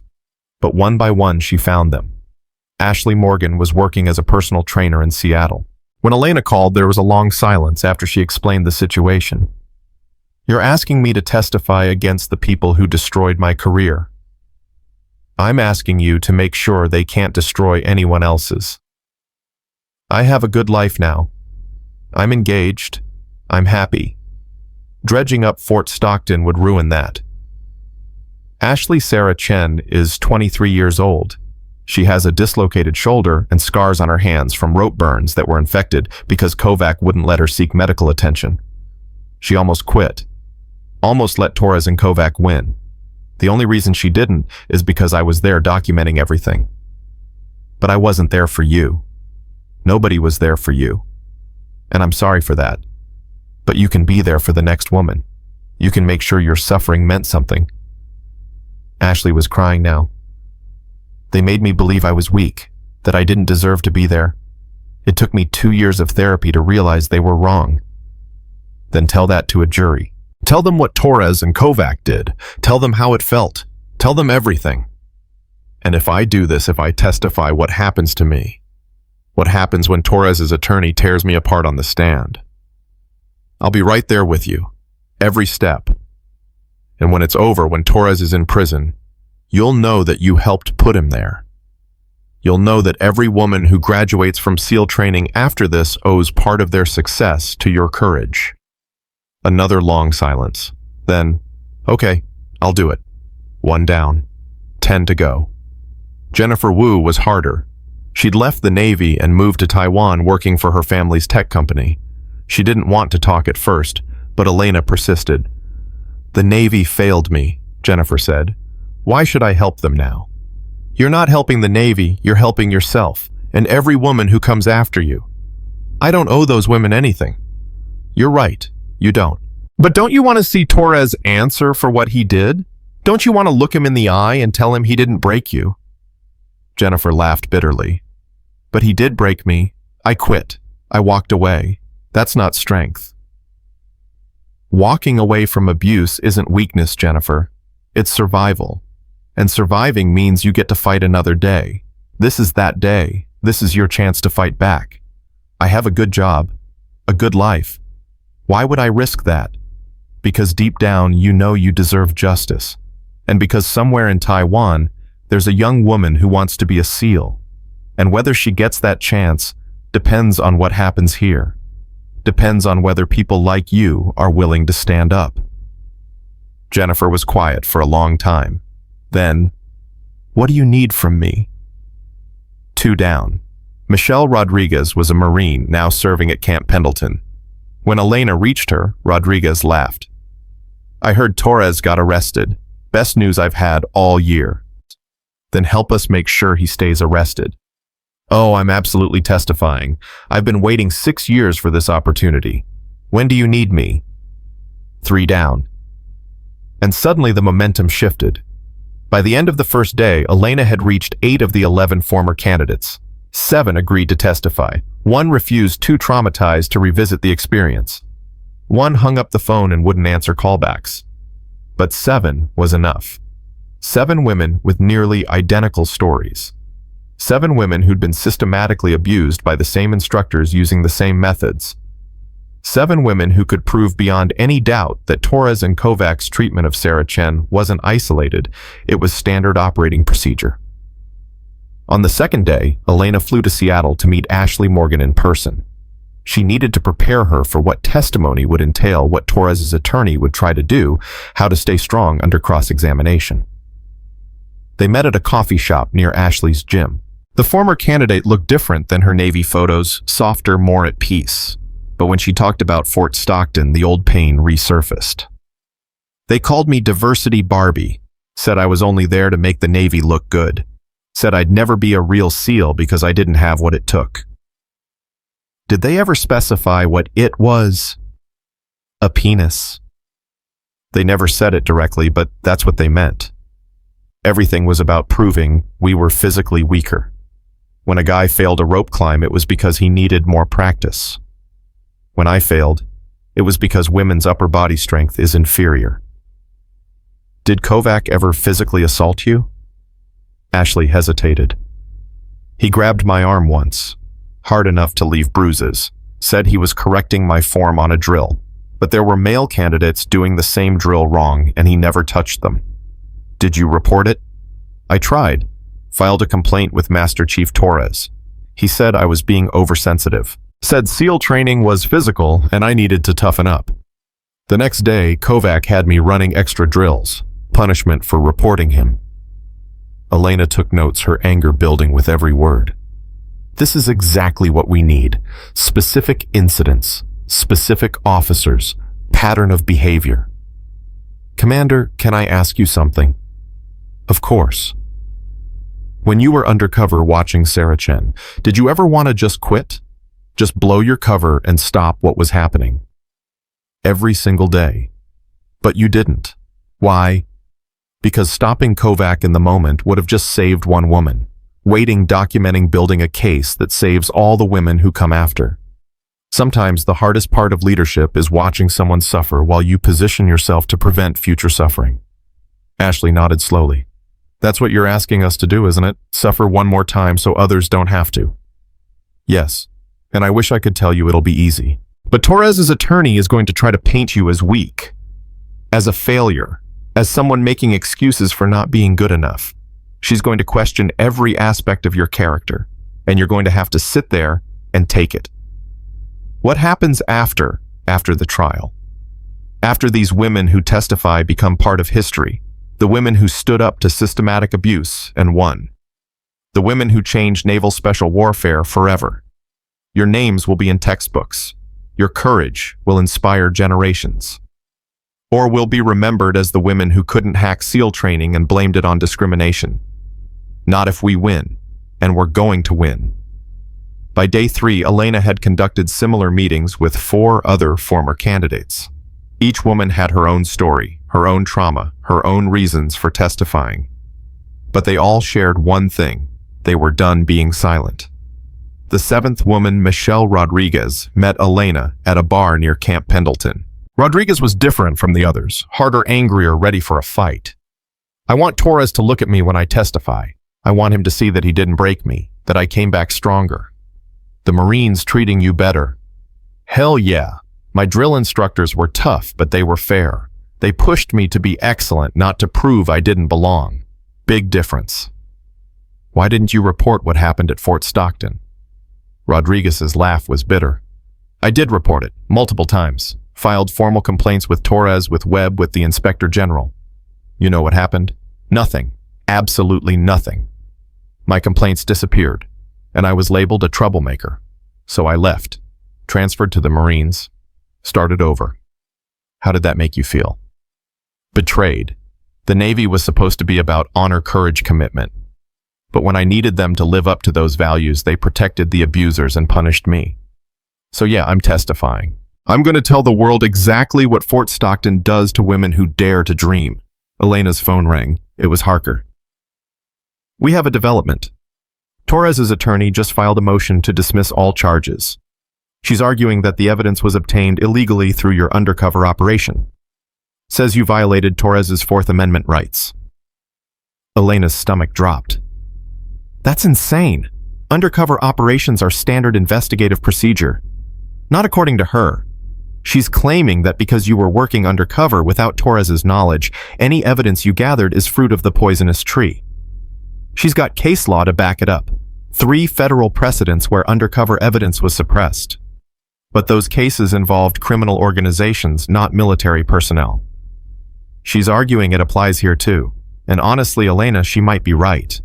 If the judge agrees, everything you gathered gets thrown out. Torres walks. Elena closed her eyes. 3 days of work. 7 women willing to testify. Months of undercover investigation. All of it potentially wasted because of a legal technicality. What's our response? JAG is working on it, but they're not optimistic. The hearing is in 5 days. If we lose, the entire case collapses. Elena hung up and turned to Rodriguez, who'd been listening. That doesn't sound good. It's not. Torres might walk on a technicality. Rodriguez's face hardened. No, absolutely not. I'm not letting that happen. None of us are. It's out of our hands. It's up to the judge now. Then we change the game. We go public, all of us. We hold a press conference. We tell our stories to every media outlet that will listen. We make this so big that the Navy can't bury it, and Torres can't hide from it. That could compromise the trial. There might not be a trial if Torres walks because of some legal bullshit. At least the world will know what he did. At least we'll have told our truth. Elena considered this. It was risky.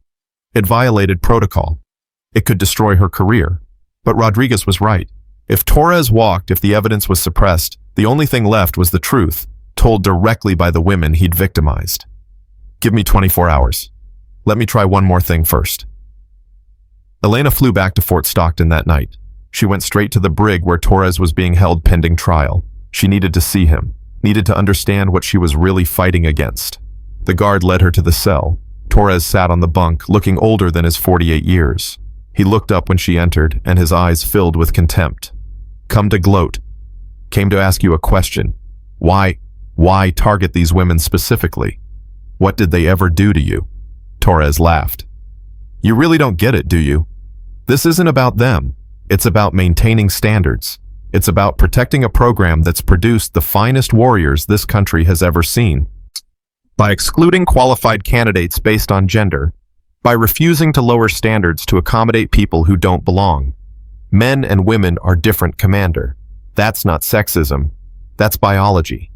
And pretending otherwise gets people killed. You don't actually believe that. You believe that if women succeed in SEAL training, it diminishes your own accomplishments.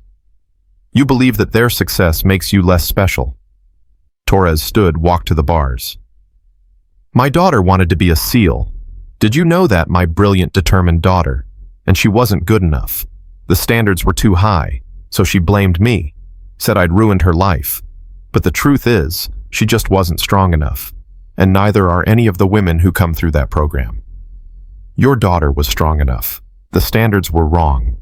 They were designed by men who wanted to keep women out. And when your daughter failed to meet those impossible standards, instead of questioning the system, you blamed her, just like you've blamed every woman since. I loved my daughter. You loved your idea of what your daughter should be. When she couldn't live up to that idea, you rejected her. And now you're projecting that rejection onto every female candidate who reminds you of her failure. Torres's hands gripped the bars. Get out. Not until you understand something. Your attorney is going to try to get the evidence suppressed. She might succeed. You might walk out of here.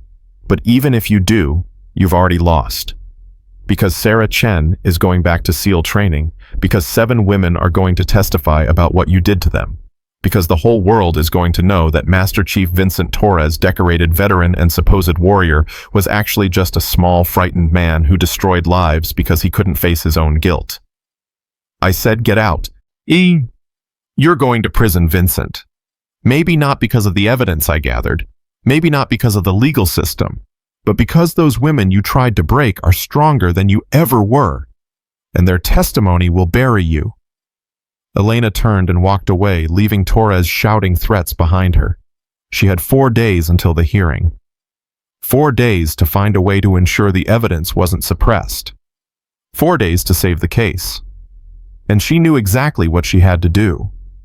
She called Admiral Whitmore again. Ma'am, I need to request something unusual. I'm listening. I need permission to unseal my Yemen record. All of it, including the classified portions. There was a long silence. Elena, you understand what you're asking if that operation becomes public. I know, but Torres's attorney is going to argue I'm biased, that my past trauma influenced my investigation. If I voluntarily disclose Yemen, if I show that yes, I have trauma, but I also have training and experience that made me the perfect person for this operation, it neutralizes her argument. Or it confirms it, shows that you were emotionally compromised. Maybe. But it also shows that I understand what these women went through, that I've lived it, and that my investigation was thorough precisely because I knew what to look for. Whitmore considered this.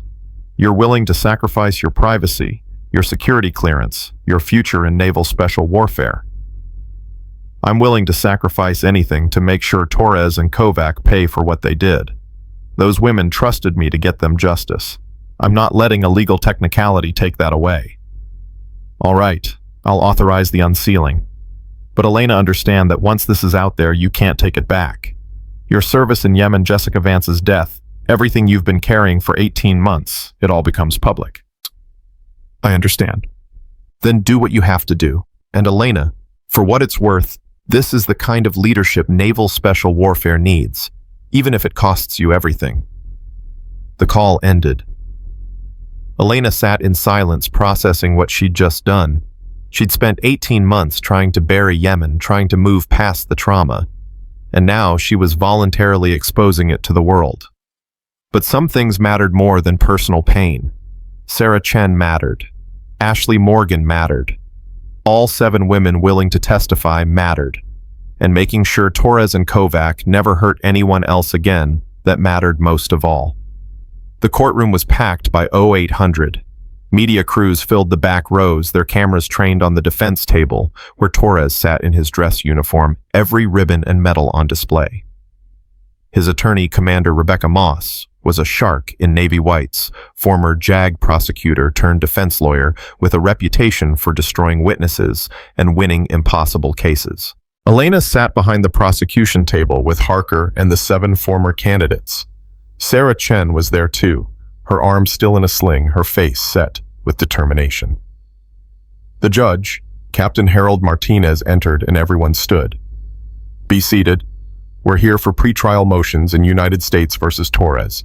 Commander Moss, you filed a motion to suppress evidence. Proceed." Moss stood, her movements precise. "Your Honor, the defense moves to suppress all evidence gathered by Commander Elena Reyes during her undercover operation at Fort Stockton.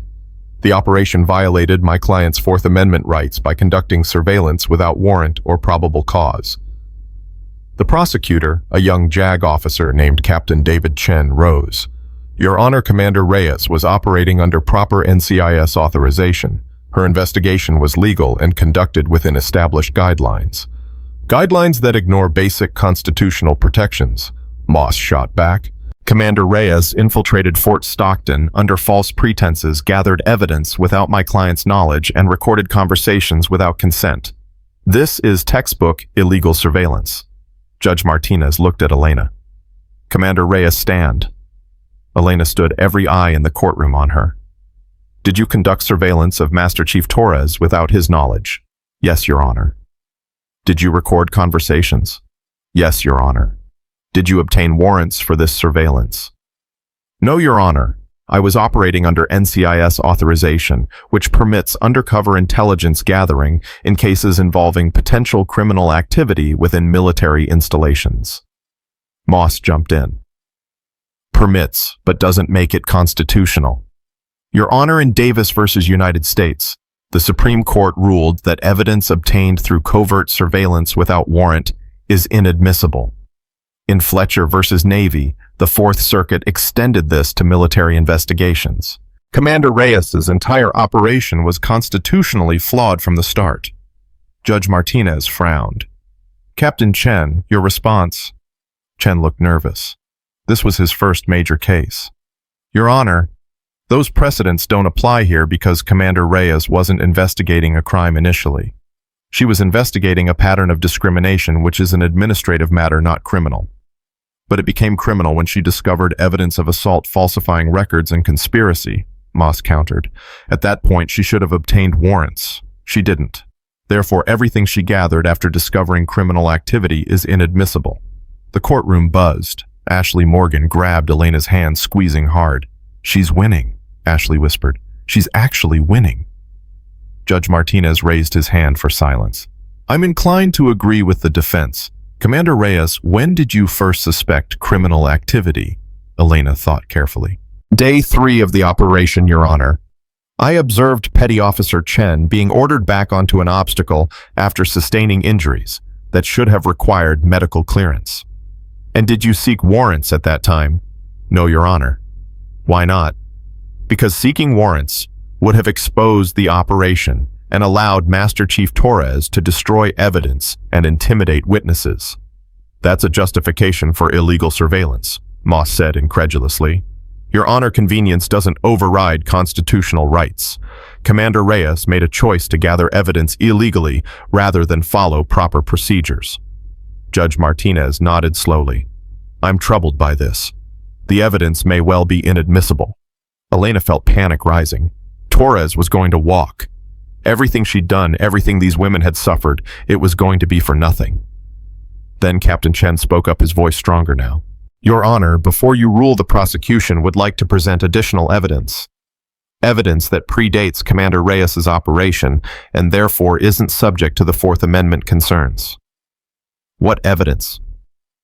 "Testimony from 7 former SEAL candidates who were trained by Master Chief Torres between 2019 and 2024.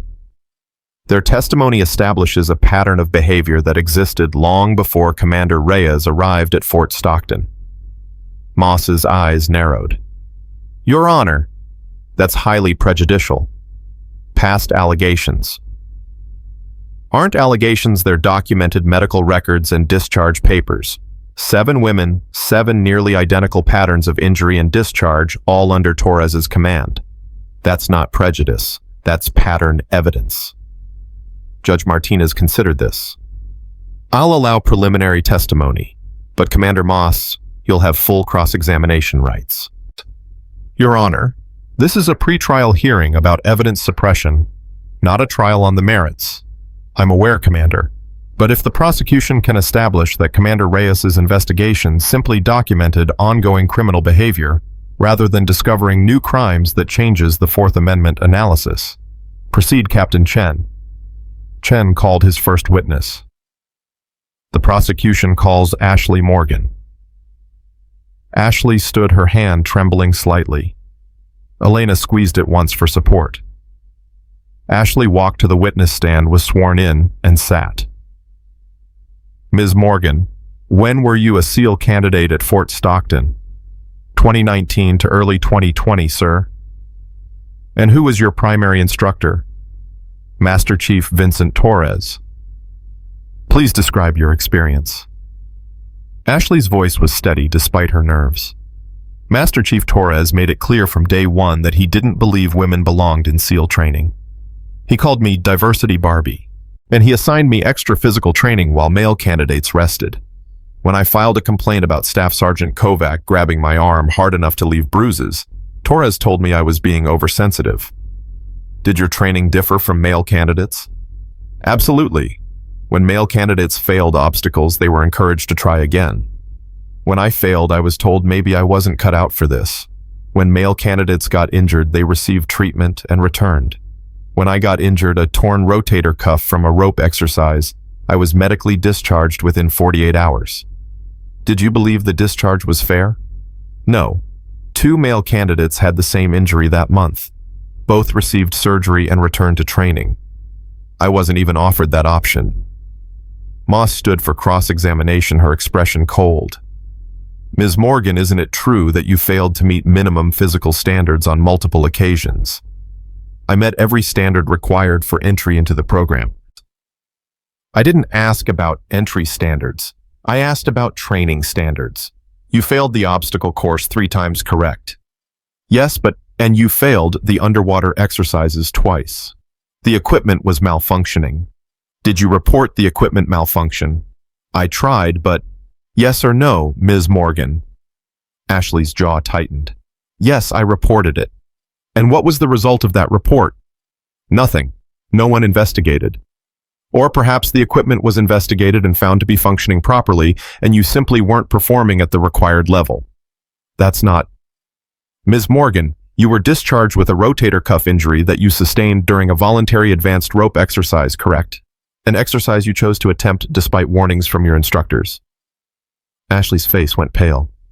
That's not how it happened. Really?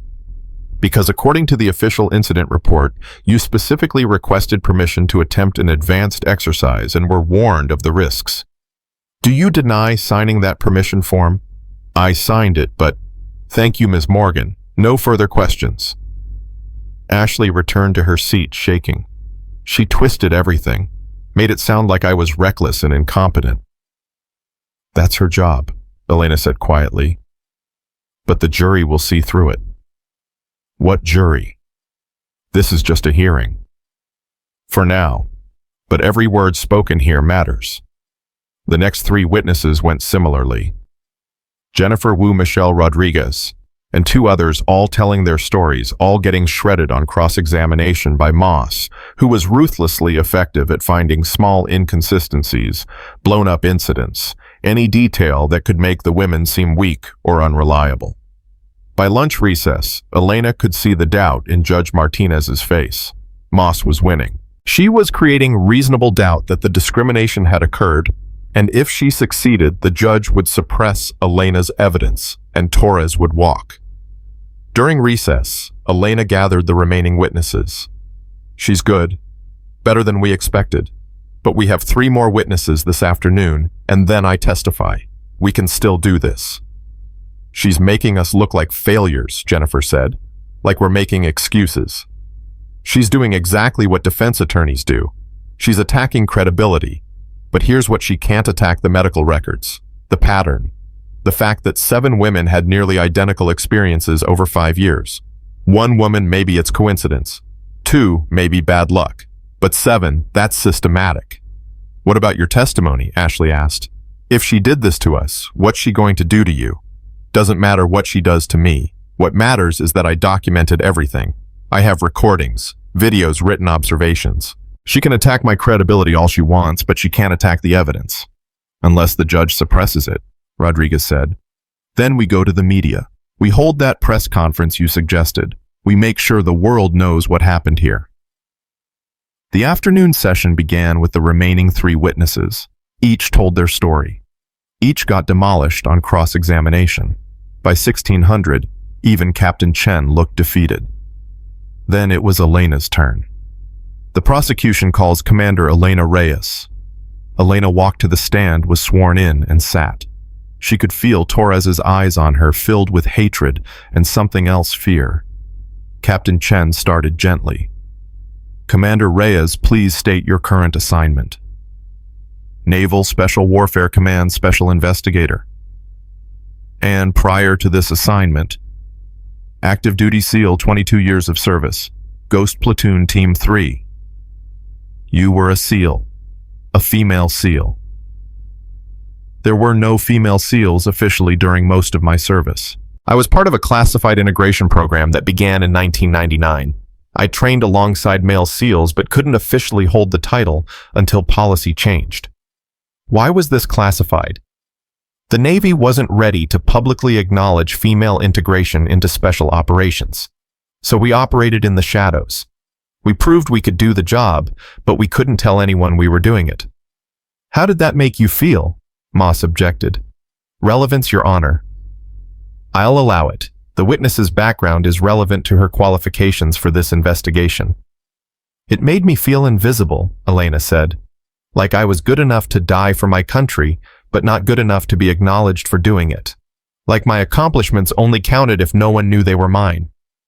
Is that why you went undercover at Fort Stockton, because you understood what these women were experiencing?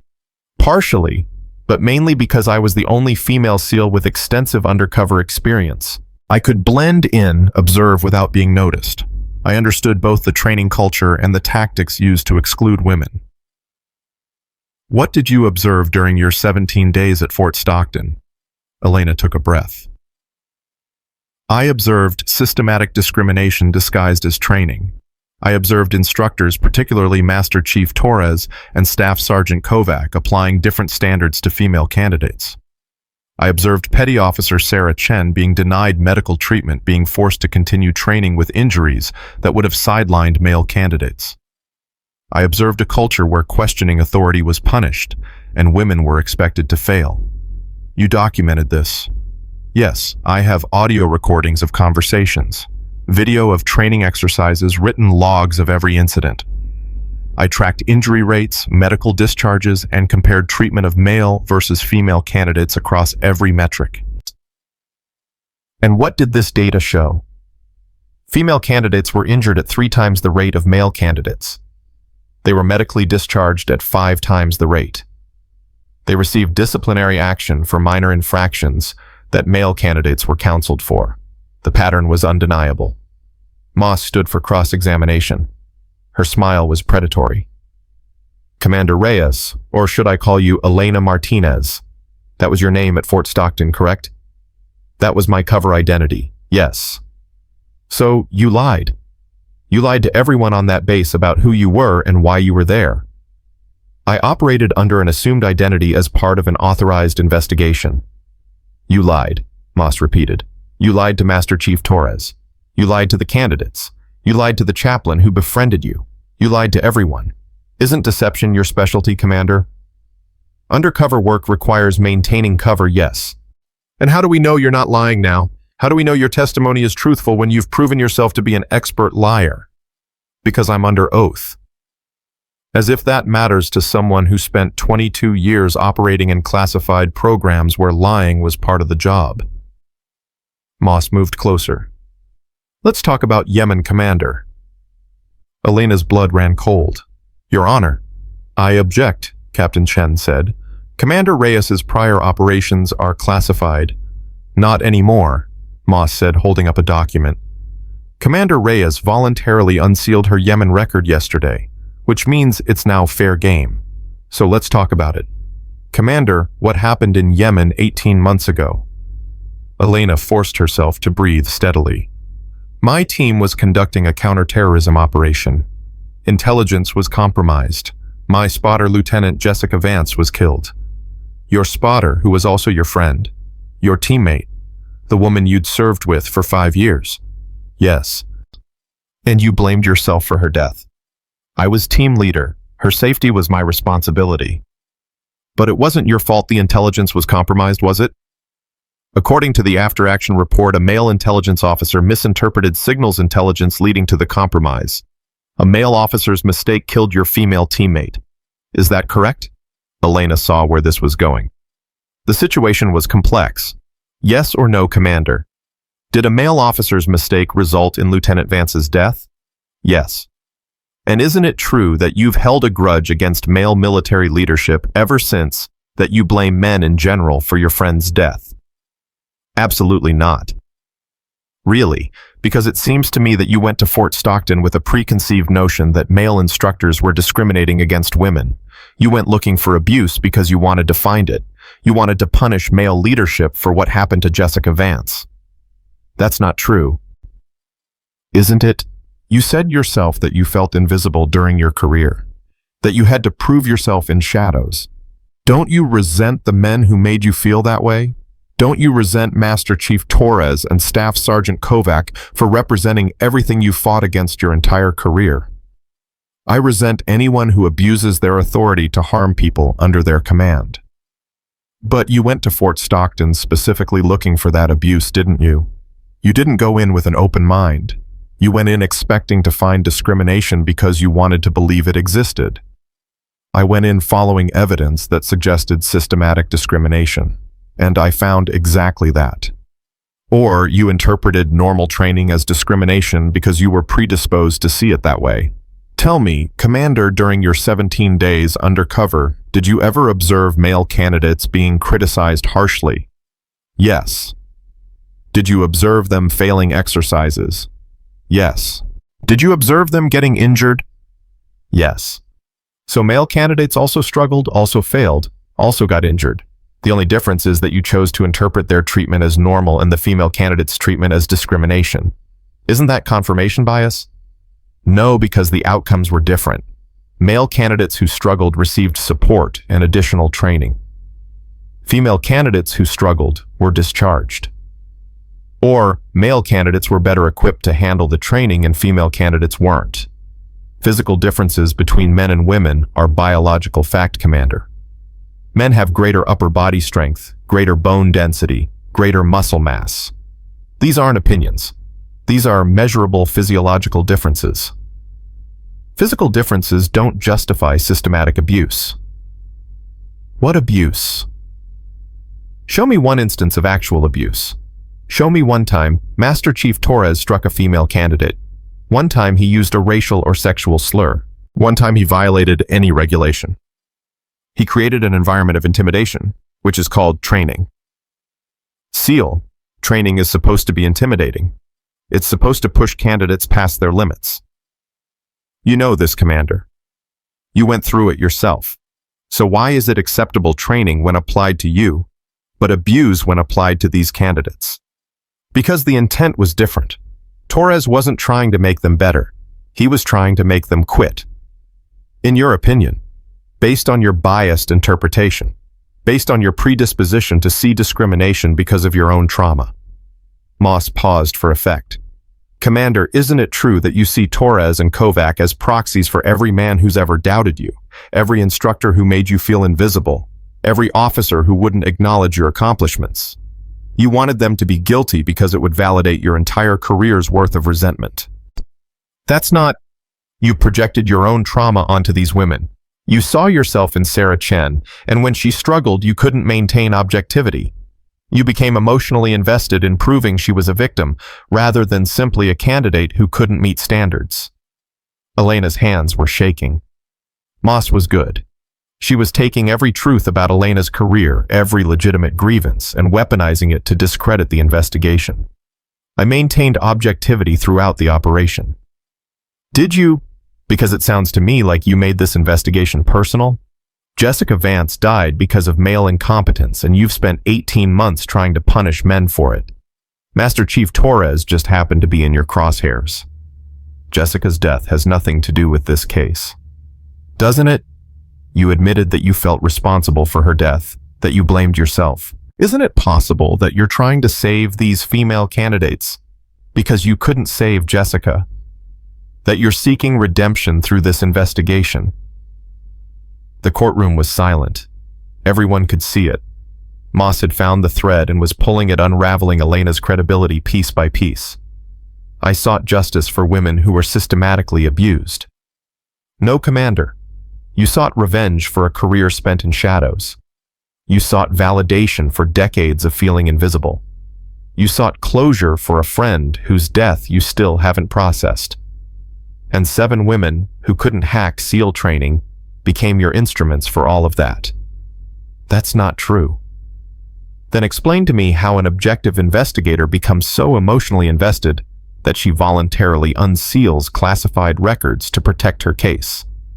Explain how someone maintaining professional distance threatens to burn her career to the ground if these charges don't stick. Explain how you can claim objectivity when everything about your testimony screams personal vendetta. Elena had no response, because Moss was right about some of it. This was personal. Jessica's death had affected her. Her career had been spent fighting invisibility, and seeing Sarah Chen struggle had triggered every protective instinct she'd spent 22 years developing. But that didn't make the evidence invalid. That didn't make Torres innocent. My personal feelings don't change the facts. 7 women were systematically injured and discharged. That's not opinion. That's documented reality. Documented by someone whose judgment was compromised by trauma. Your Honor, the defense moves to suppress all of Commander Reyes's testimony and evidence on the grounds that she lacked the objectivity necessary to conduct a fair investigation. Her emotional investment in the outcome invalidates everything she gathered. Judge Martinez looked troubled. Captain Chen response. Chen stood, and Elena could see he was scrambling. Your Honor, Commander Reyes's personal history doesn't invalidate her professional findings. The evidence speaks for itself. Does it? Because all I've heard today are subjective interpretations of training events. Without Commander Reyes's testimony, what do we have? 7 women who failed SEAL training claiming discrimination. That's not evidence. That's sour grapes. We have medical records that show injuries consistent with rigorous physical training. We have discharge papers that cite legitimate medical reasons. We have testimony from candidates who, by their own admission, failed multiple exercises. Where's the smoking gun? Where's the undeniable proof of discrimination? Judge Martinez leaned back. The defense makes compelling points. Commander Reyes, did your personal trauma affect your investigation? Elena took a long breath. She could lie. She could deny everything Moss had said. She could protect her credibility. Or she could tell the truth. Yes, Your Honor. My personal experience affected my investigation. The courtroom gasped. Chen looked like he'd been punched. Moss smiled triumphantly. It affected my investigation, Elena continued, because it made me better at it. I knew what to look for because I'd experienced it myself. I understood the subtle ways discrimination manifests because I'd lived through them. I recognized the tactics Torres used because they'd been used on me. So yes, my trauma informed my work, but it didn't invalidate it. That's for the court to decide, Moss said. You asked me if I see Torres as a proxy for every man who's doubted me. The answer is yes, because he is that man. He's every instructor who told me I didn't belong, every officer who dismissed my accomplishments, every gatekeeper who believed his prejudices were actually standards. So yes, this is personal, because it should be personal. Because when you watch someone abuse their power to destroy lives, if you're not personally affected by that, you're not human. Your Honor. Moss tried to interrupt, but Elena kept talking. Jessica Vance died because someone made a mistake. A fatal mistake. And you're right, Commander Moss. I do carry that. Every day. But that's not why I'm here.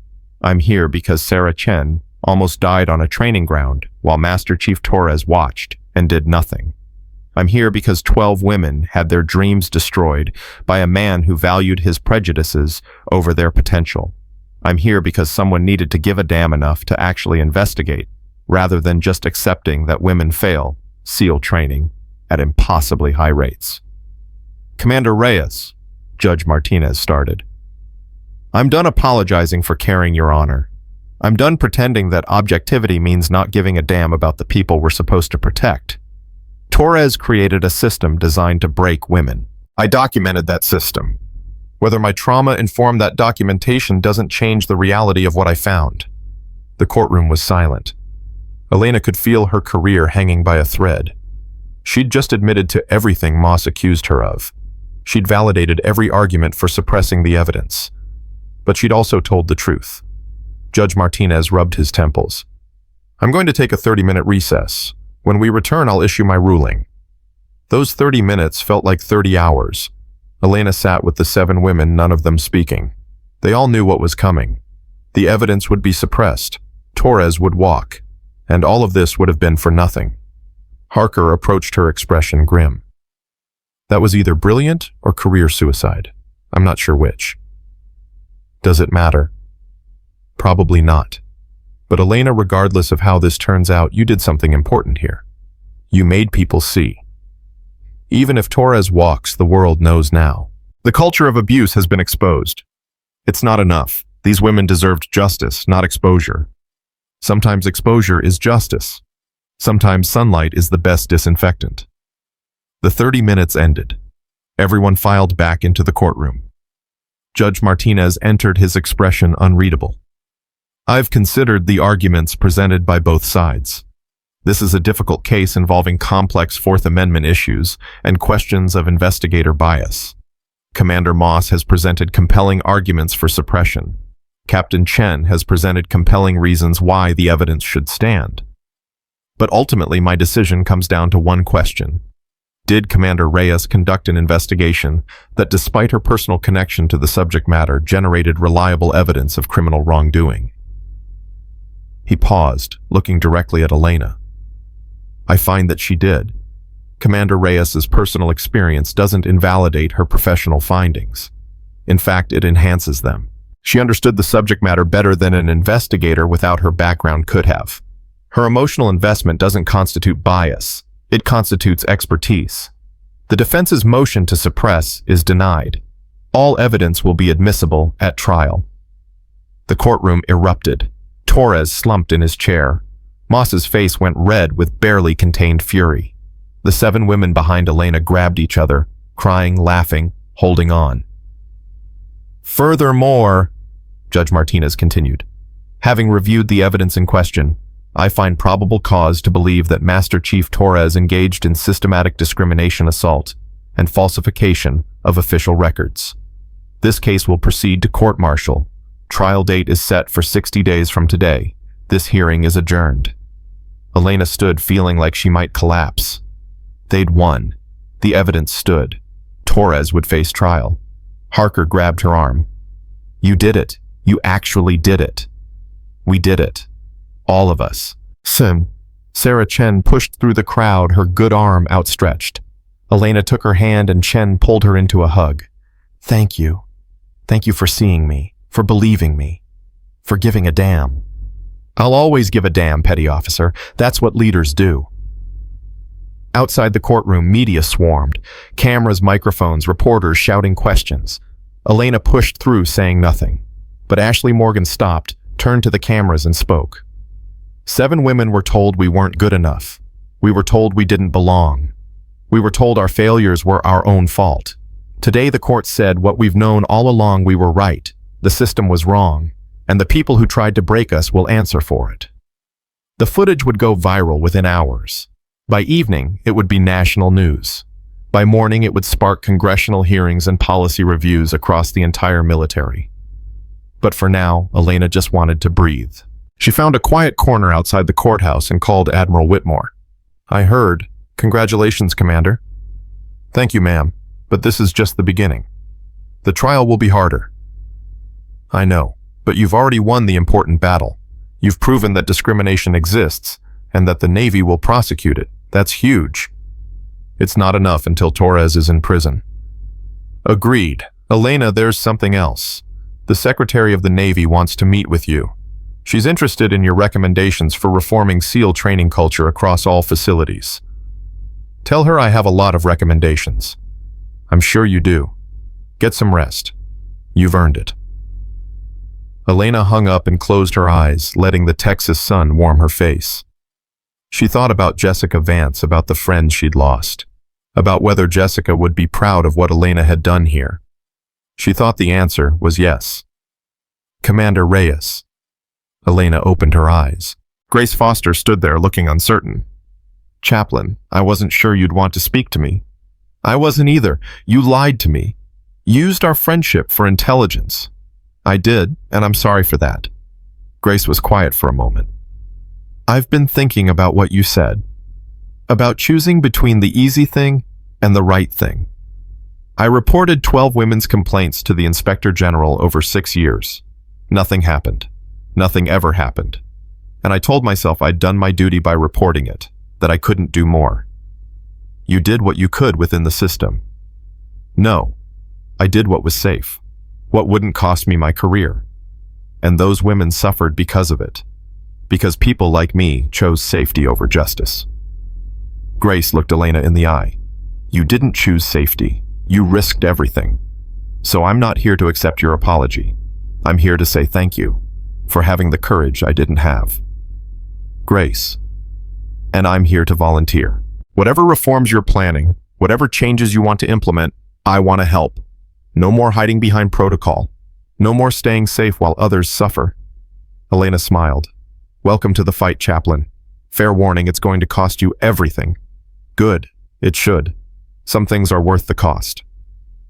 As Grace walked away, Elena's phone buzzed.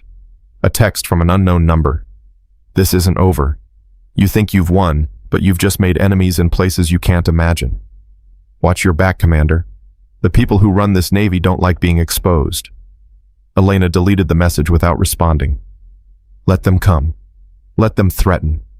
Let them try to destroy her career. She'd already survived worse. And she wasn't backing down now. Not when 7 women were counting on her. Not when Sarah Chen was preparing to return to training.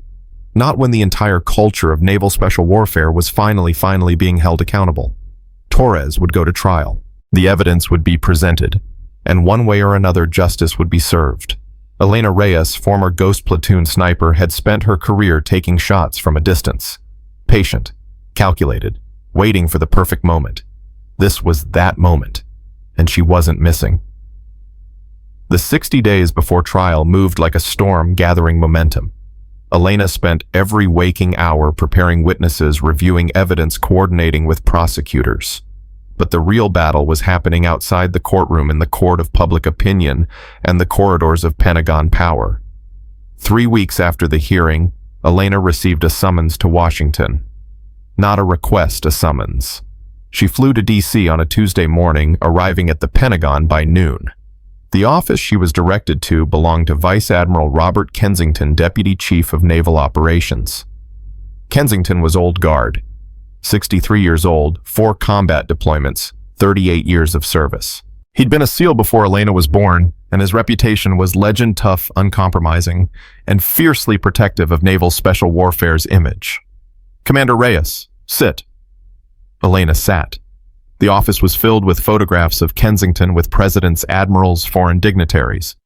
A career built on excellence and connections. You've created quite a situation. I've exposed a situation that already existed, sir. Don't play semantic games with me, Commander. You've dragged naval special warfare through the mud. Every news outlet in the country is running stories about discrimination and abuse. Congressional committees are demanding hearings. The Secretary of Defense is asking questions I can't answer. All because you decided to go on a crusade. With respect, sir, I was following orders. NCIS authorized the investigation. NCIS authorized a quiet investigation. You turned it into a 3-ring circus. You unsealed classified records. You let witnesses hold press conferences. You've made this personal. It is personal, sir. 12 women were systematically abused. 12 women who couldn't meet standards. There's a difference between abuse and rigorous training. Elena felt ice flood her veins. You don't believe the evidence. I believe Torres and Kovac crossed lines. I believe they'll be punished appropriately, but I also believe you've taken a localized problem and used it to attack the entire SEAL culture, and that, Commander, is unacceptable. The entire SEAL culture has a problem, sir. Fort Stockton isn't unique. According to you. According to your biased investigation conducted while you were emotionally compromised. My investigation was thorough and professional. Your investigation was a vendetta. You wanted to punish men who reminded you of your own struggles. You projected your trauma onto these candidates and manufactured a discrimination narrative. Elena stood. Are you ordering me to stop? I'm ordering you to remember your place. You're a commander, not a crusader, not a social justice warrior.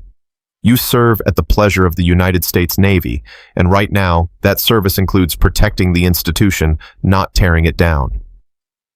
I serve the Constitution, sir, not the institution.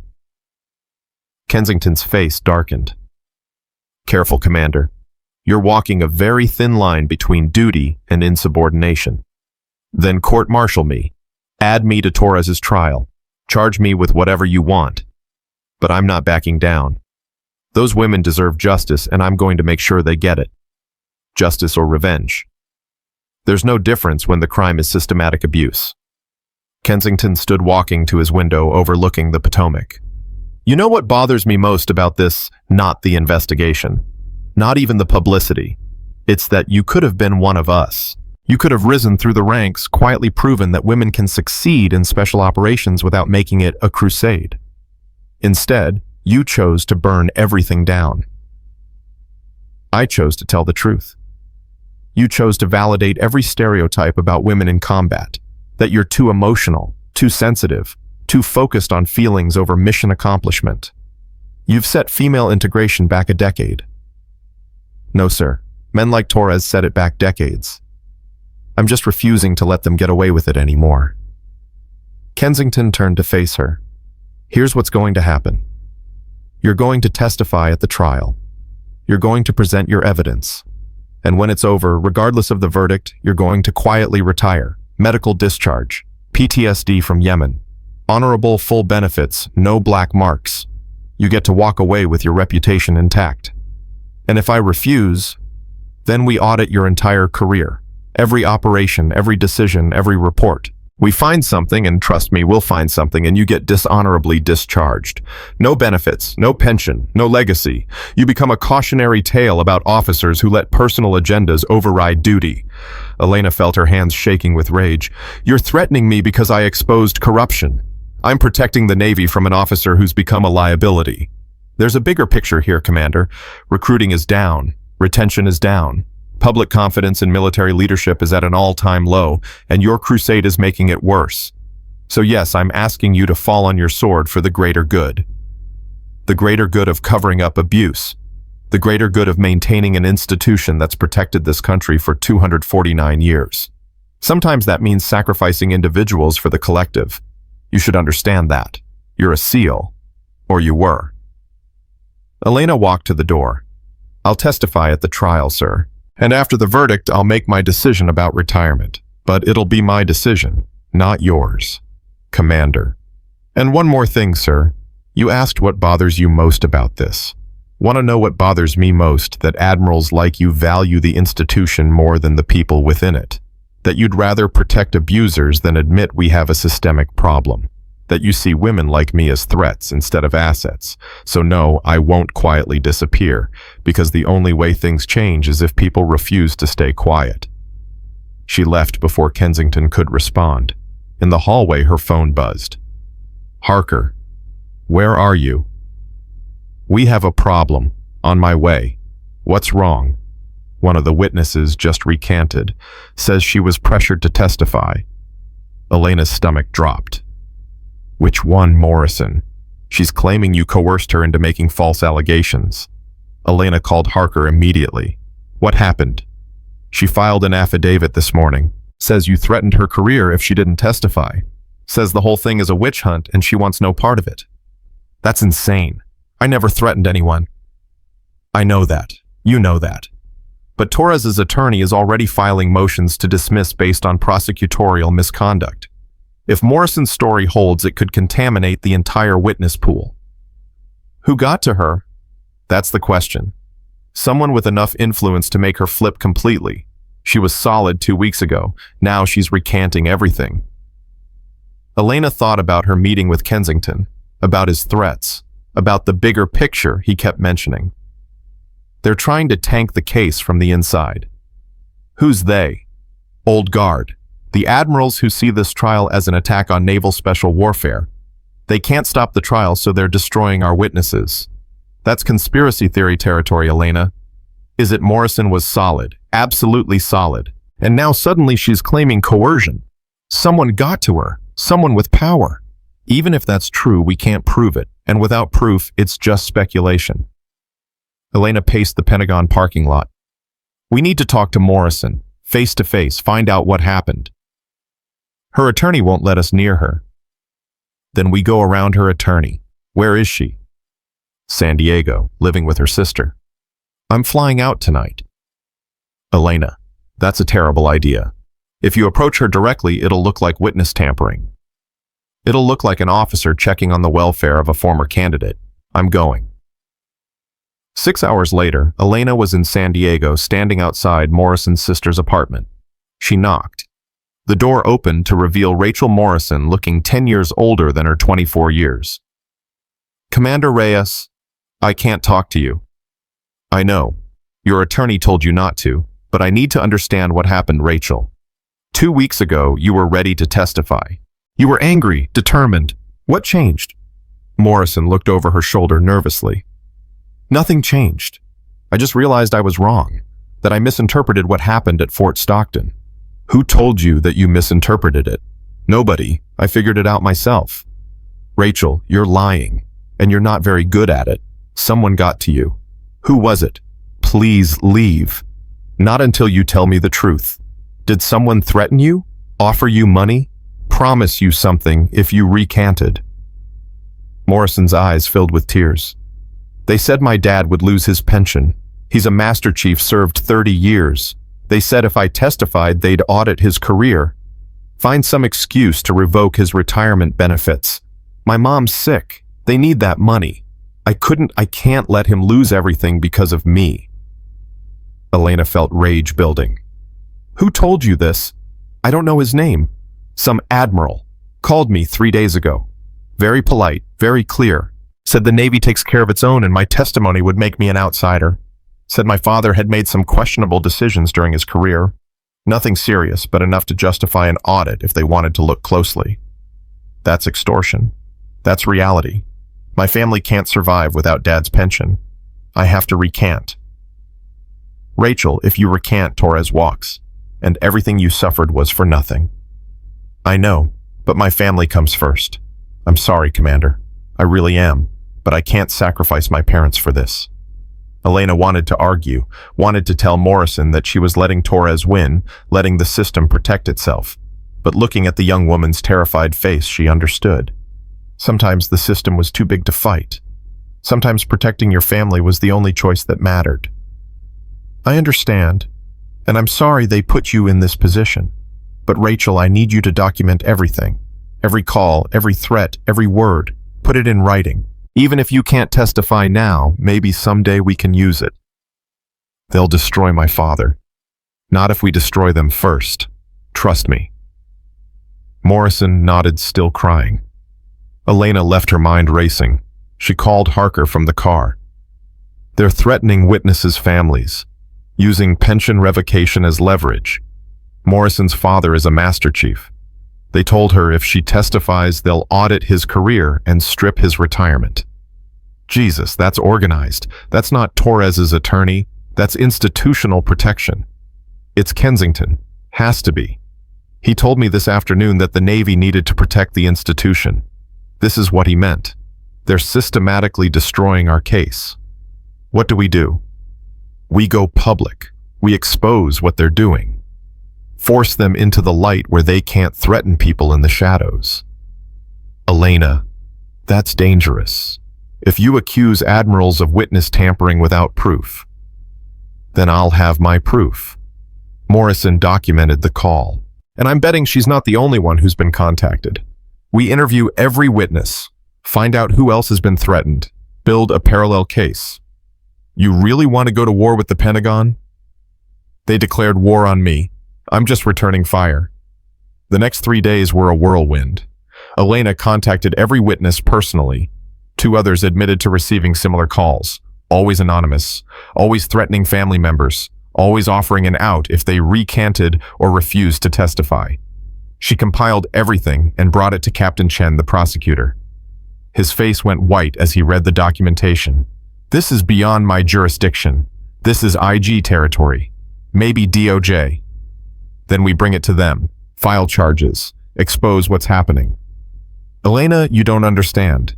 If we accuse senior admirals of witness tampering, it'll destroy the Navy's credibility. It'll make every case we've ever prosecuted suspect.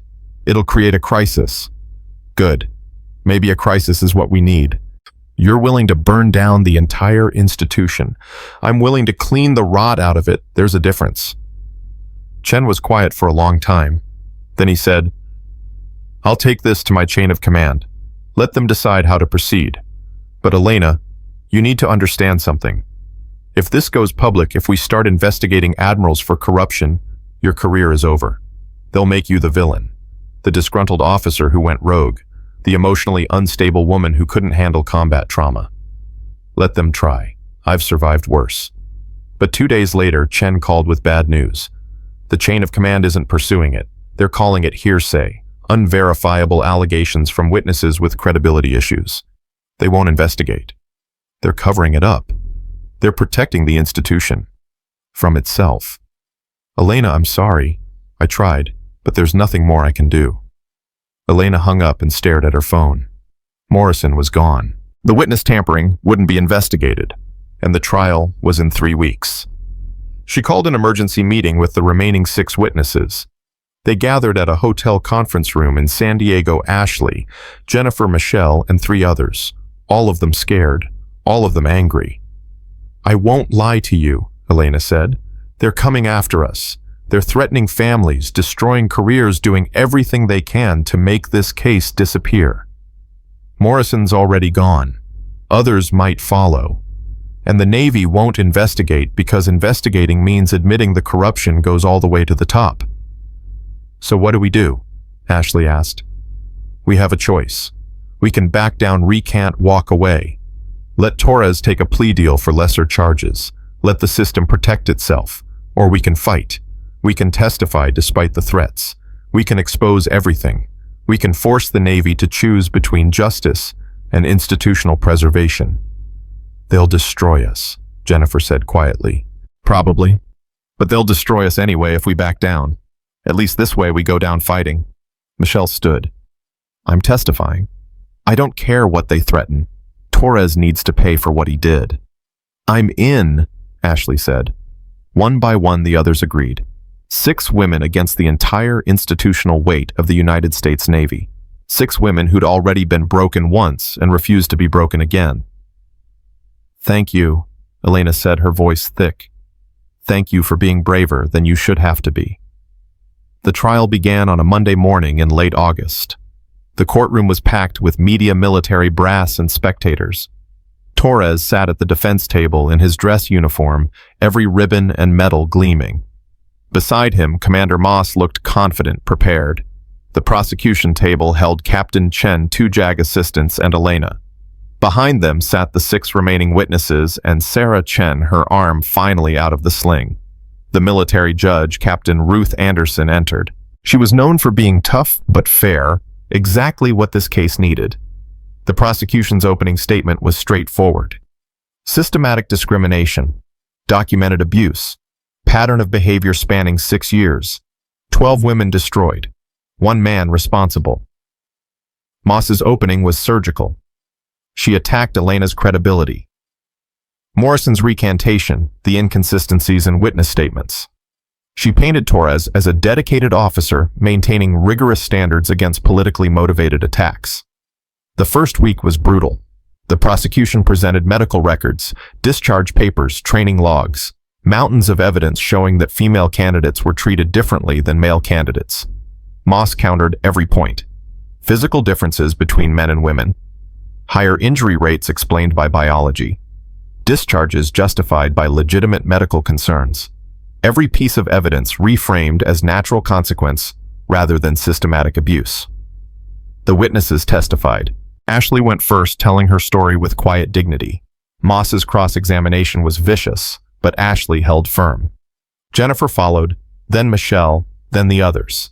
Each woman facing down the attorney who wanted to paint them as failures and liars. Each woman holding their truth despite the pressure. But the defense had witnesses too. 3 male SEAL instructors testified that training was the same for everyone. 2 doctors testified that the injuries were consistent with rigorous physical training, nothing suspicious. A sports medicine expert testified about physiological differences between male and female athletes. By the end of week 2, the case felt like a coin flip. The evidence was there, but so was reasonable doubt. Everything depended on Elena's testimony. She took the stand on a Wednesday morning. Captain Chen led her through her credentials, her investigation, her findings. She presented the audio recordings, the video evidence, the detailed logs of discriminatory treatment. Then Moss stood for cross-examination, and Elena knew this would determine everything. Commander Reyes, you've admitted that your personal trauma influenced your investigation. Yes or no? My experience informed my investigation, yes. And that experience included being dismissed by male instructors during your own training? Yes. Includes watching a female teammate die because of male incompetence. Lieutenant Vance died because intelligence was compromised. Gender had nothing to do with it. But you blamed male leadership. You said so in your deposition. I blamed the specific officer who made the error, yes. A male officer who made you a female commander feel invisible and undervalued your entire career. Objection, Chen said. Argumentative. Sustained. Commander Moss asked questions, don't make speeches. Moss smiled. Commander Reyes, isn't it true that you see gender discrimination everywhere because you've been looking for it your entire career? No, I see it where it exists. And you believe it exists everywhere in naval special warfare, don't you? I believe it exists in many places, yes. So every male instructor is suspect. Every training program is potentially discriminatory. Every failure by a female candidate is evidence of abuse. That's not what I said. But it's what you believe. You've spent 22 years fighting against male dominance in military culture. This case is just your latest battle in that war. Elena took a breath. Commander Moss, you're right about one thing. I have spent 22 years fighting. Fighting to prove I belonged. Fighting to be taken seriously. Fighting to have my accomplishments acknowledged. And yes, that fight has shown me how pervasive discrimination is. But that doesn't invalidate what I found at Fort Stockton. If anything, it makes my findings more reliable because I knew exactly what to look for. Or it makes you biased beyond objectivity. I'm biased toward justice. If that's a crime, then I'm guilty. Justice or revenge, Commander? Elena leaned forward. You keep asking that question, so let me answer it clearly. I didn't go to Fort Stockton for revenge. I went there for Sarah Chen, for Ashley Morgan, for Jennifer Wu and Michelle Rodriguez, and all the others who deserved better than they got. I went there because someone needed to document what was happening before another woman got broken. So if wanting to protect people makes me biased, then yes, I'm biased, and I'm proud of it. The courtroom was silent. Moss tried several more angles of attack, but Elena held firm. When the cross-examination finally ended, Elena returned to her seat feeling like she'd been through combat. That night, Harker called with news. Morrison just filed another affidavit, this one recanting her recantation. Says she was coerced into backing out and wants to testify after all. What changed? Her father. He found out what happened. Told her that if she let Torres walk because she was protecting him, he'd never forgive her. said his pension wasn't worth more than her integrity. Can she testify? We're already in trial. Judge Anderson is allowing it. She's treating the witness tampering as new evidence. Morrison testifies tomorrow. The next morning, Rachel Morrison took the stand. She was shaking, clearly terrified, but her voice was steady as she told her story. Not just about Fort Stockton and Torres's abuse, but about the admiral who'd called her, about the threats to her father, about the systematic effort to destroy the prosecution's case. Moss objected repeatedly. Hearsay, speculation, unverifiable accusations. But Judge Anderson let it in. The witness is testifying to her personal experience. I'll allow it. Morrison's testimony changed everything. It showed that the abuse didn't end with Torres and Kovac. It extended to the highest levels of naval leadership. It proved that the system was protecting itself at the expense of truth. After Morrison finished, Captain Chen called one final surprise witness, Vice Admiral Robert Kensington. The courtroom erupted. Kensington's face went purple with rage as he was sworn in. Admiral Kensington, did you contact Rachel Morrison regarding her testimony in this trial? I refuse to answer on the grounds that it may incriminate me. Did you threaten to audit her father's retirement benefits if she testified, I invoke my Fifth Amendment rights? Did you order other officers to contact witnesses in this case? Fifth Amendment. Chen turned to the judge. Your Honor, the witness's refusal to testify speaks volumes. The defense has claimed that this case is about maintaining standards, but the evidence shows it's about protecting perpetrators. Admiral Kensington's refusal to answer these questions proves that the corruption goes all the way to the top. Judge Anderson's expression was granite. Admiral Kensington, you're dismissed. But I'm referring this matter to the Department of Justice for investigation into potential obstruction of justice and witness tampering. Kensington stormed out. The trial continued for 3 more days. Closing arguments were passionate on both sides. Chen argued that the evidence proved systematic discrimination beyond reasonable doubt. Moss argued that the case was built on emotion bias and unreliable witnesses. Then the jury, a panel of 5 officers ranging from lieutenant commander to rear admiral, deliberated for 18 hours. When they returned, the verdict was unanimous. Guilty on all counts. Torres showed no emotion as the verdict was read. Guilty of discrimination. Guilty of assault. Guilty of falsifying records. Guilty of conspiracy. The sentencing hearing was set for 2 weeks later. Outside the courtroom, media swarmed. The 6 witnesses stood together, holding hands, crying and laughing. Sarah Chen approached Elena, her face radiant. We did it! We actually did it! You did it, petty officer. You and the others. You refused to stay quiet. You refused to let them break you. What happens now? Now you go back to training. Now you become the SEAL you were always meant to be.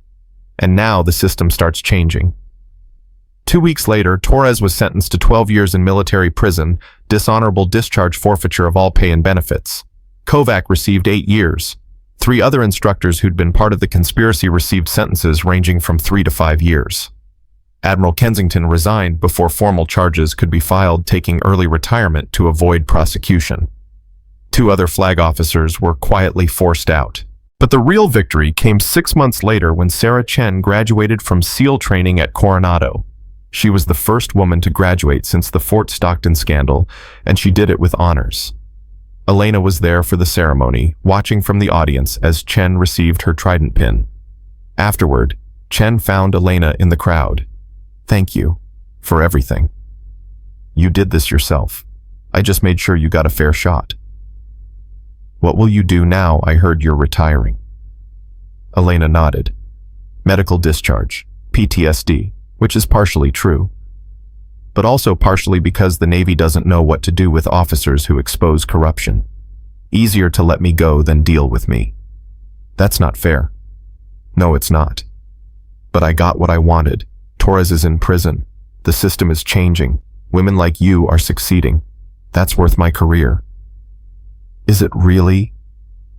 Elena thought about Jessica Vance, about the 22 years she'd spent being invisible, about the cost of fighting institutional power. Yeah, she said finally, it really is. 3 months later, Elena Reyes officially retired from the United States Navy. The ceremony was small, just Harker Grace Foster, Admiral Whitmore, and the 7 women who testified against Torres. No admirals, no Pentagon brass, just the people who mattered.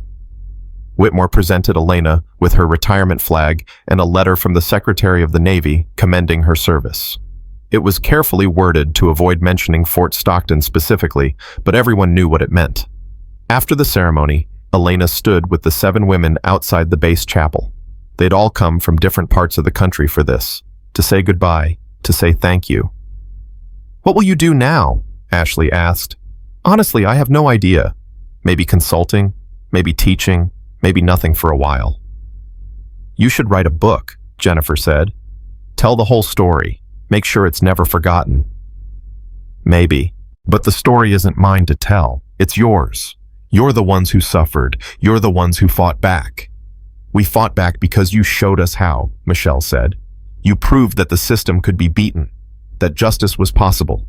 Without you, Torres would still be destroying careers." Elena felt tears threatening. "You give me too much credit." "No, we give you exactly the credit you deserve." Sarah Chen stepped forward. "You sacrificed your career for us. You risked everything to protect people you didn't even know. That's leadership. That's what SEALs are supposed to be." "I'm not a SEAL anymore." "You'll always be a SEAL commander. The trident pin is just metal. The real thing, the thing that makes you who you are, that never goes away." They hugged, all of them together. 8 women who'd been through hell and come out stronger. 8 women who'd proven that systematic abuse could be exposed, prosecuted, and stopped. Later, as Elena drove away from the base for the last time, her phone rang. Unknown number. She answered anyway. "Commander Reyes, this is Senator Patricia Mills. I chair the Senate Armed Services Committee. I've been following the Fort Stockton case with great interest." "Senator, I'd like to offer you a position. Special counsel to the committee. You'd be responsible for investigating discrimination and abuse across all military branches. You'd have subpoena power, staff, budget, and you'd report directly to me, which means no Pentagon interference." Elena pulled over. "You want me to keep fighting?" "I want you to finish what you started. Fort Stockton wasn't unique. We both know that. There are hundreds of Torres and Kovacs across the military, thousands of women being systematically excluded, and someone needs to hold the system accountable, someone who understands the culture, someone who can't be intimidated, someone exactly like you." "I just retired, Senator." "So, unretire. Take the position. Change the military from the outside, since they won't let you change it from the inside." Elena thought about it. About the threats she'd received, about the cost of continuing this fight, about the easier path of walking away and living quietly. Then she thought about Sarah Chen standing on that podium receiving her trident, about Ashley Morgan's tears of relief when Torres was convicted, about Rachel Morrison choosing integrity over safety, about Jessica Vance, who died because people prioritized mission over truth. "Senator, when do I start?" "Tomorrow if you're ready." "I'm ready." Elena hung up and sat in her car processing. She'd thought the fight was over. Thought she'd done her part and could rest. But the fight was never really over. It just evolved, changed form, required new tactics. She'd spent 22 years as a SEAL operating in shadows, taking shots from a distance. Now she'd operate in the light, not with a rifle, but with subpoena power and congressional authority. The mission hadn't changed. Protect the people who couldn't protect themselves. Hold the powerful accountable. Ensure that no one else suffered what Jessica had suffered, what Sarah had suffered, what she herself had suffered. Torres was in prison. But there were more Torres out there. And Elena Reyes, former Ghost Platoon sniper, wasn't done hunting. She started her car and pulled back onto the road.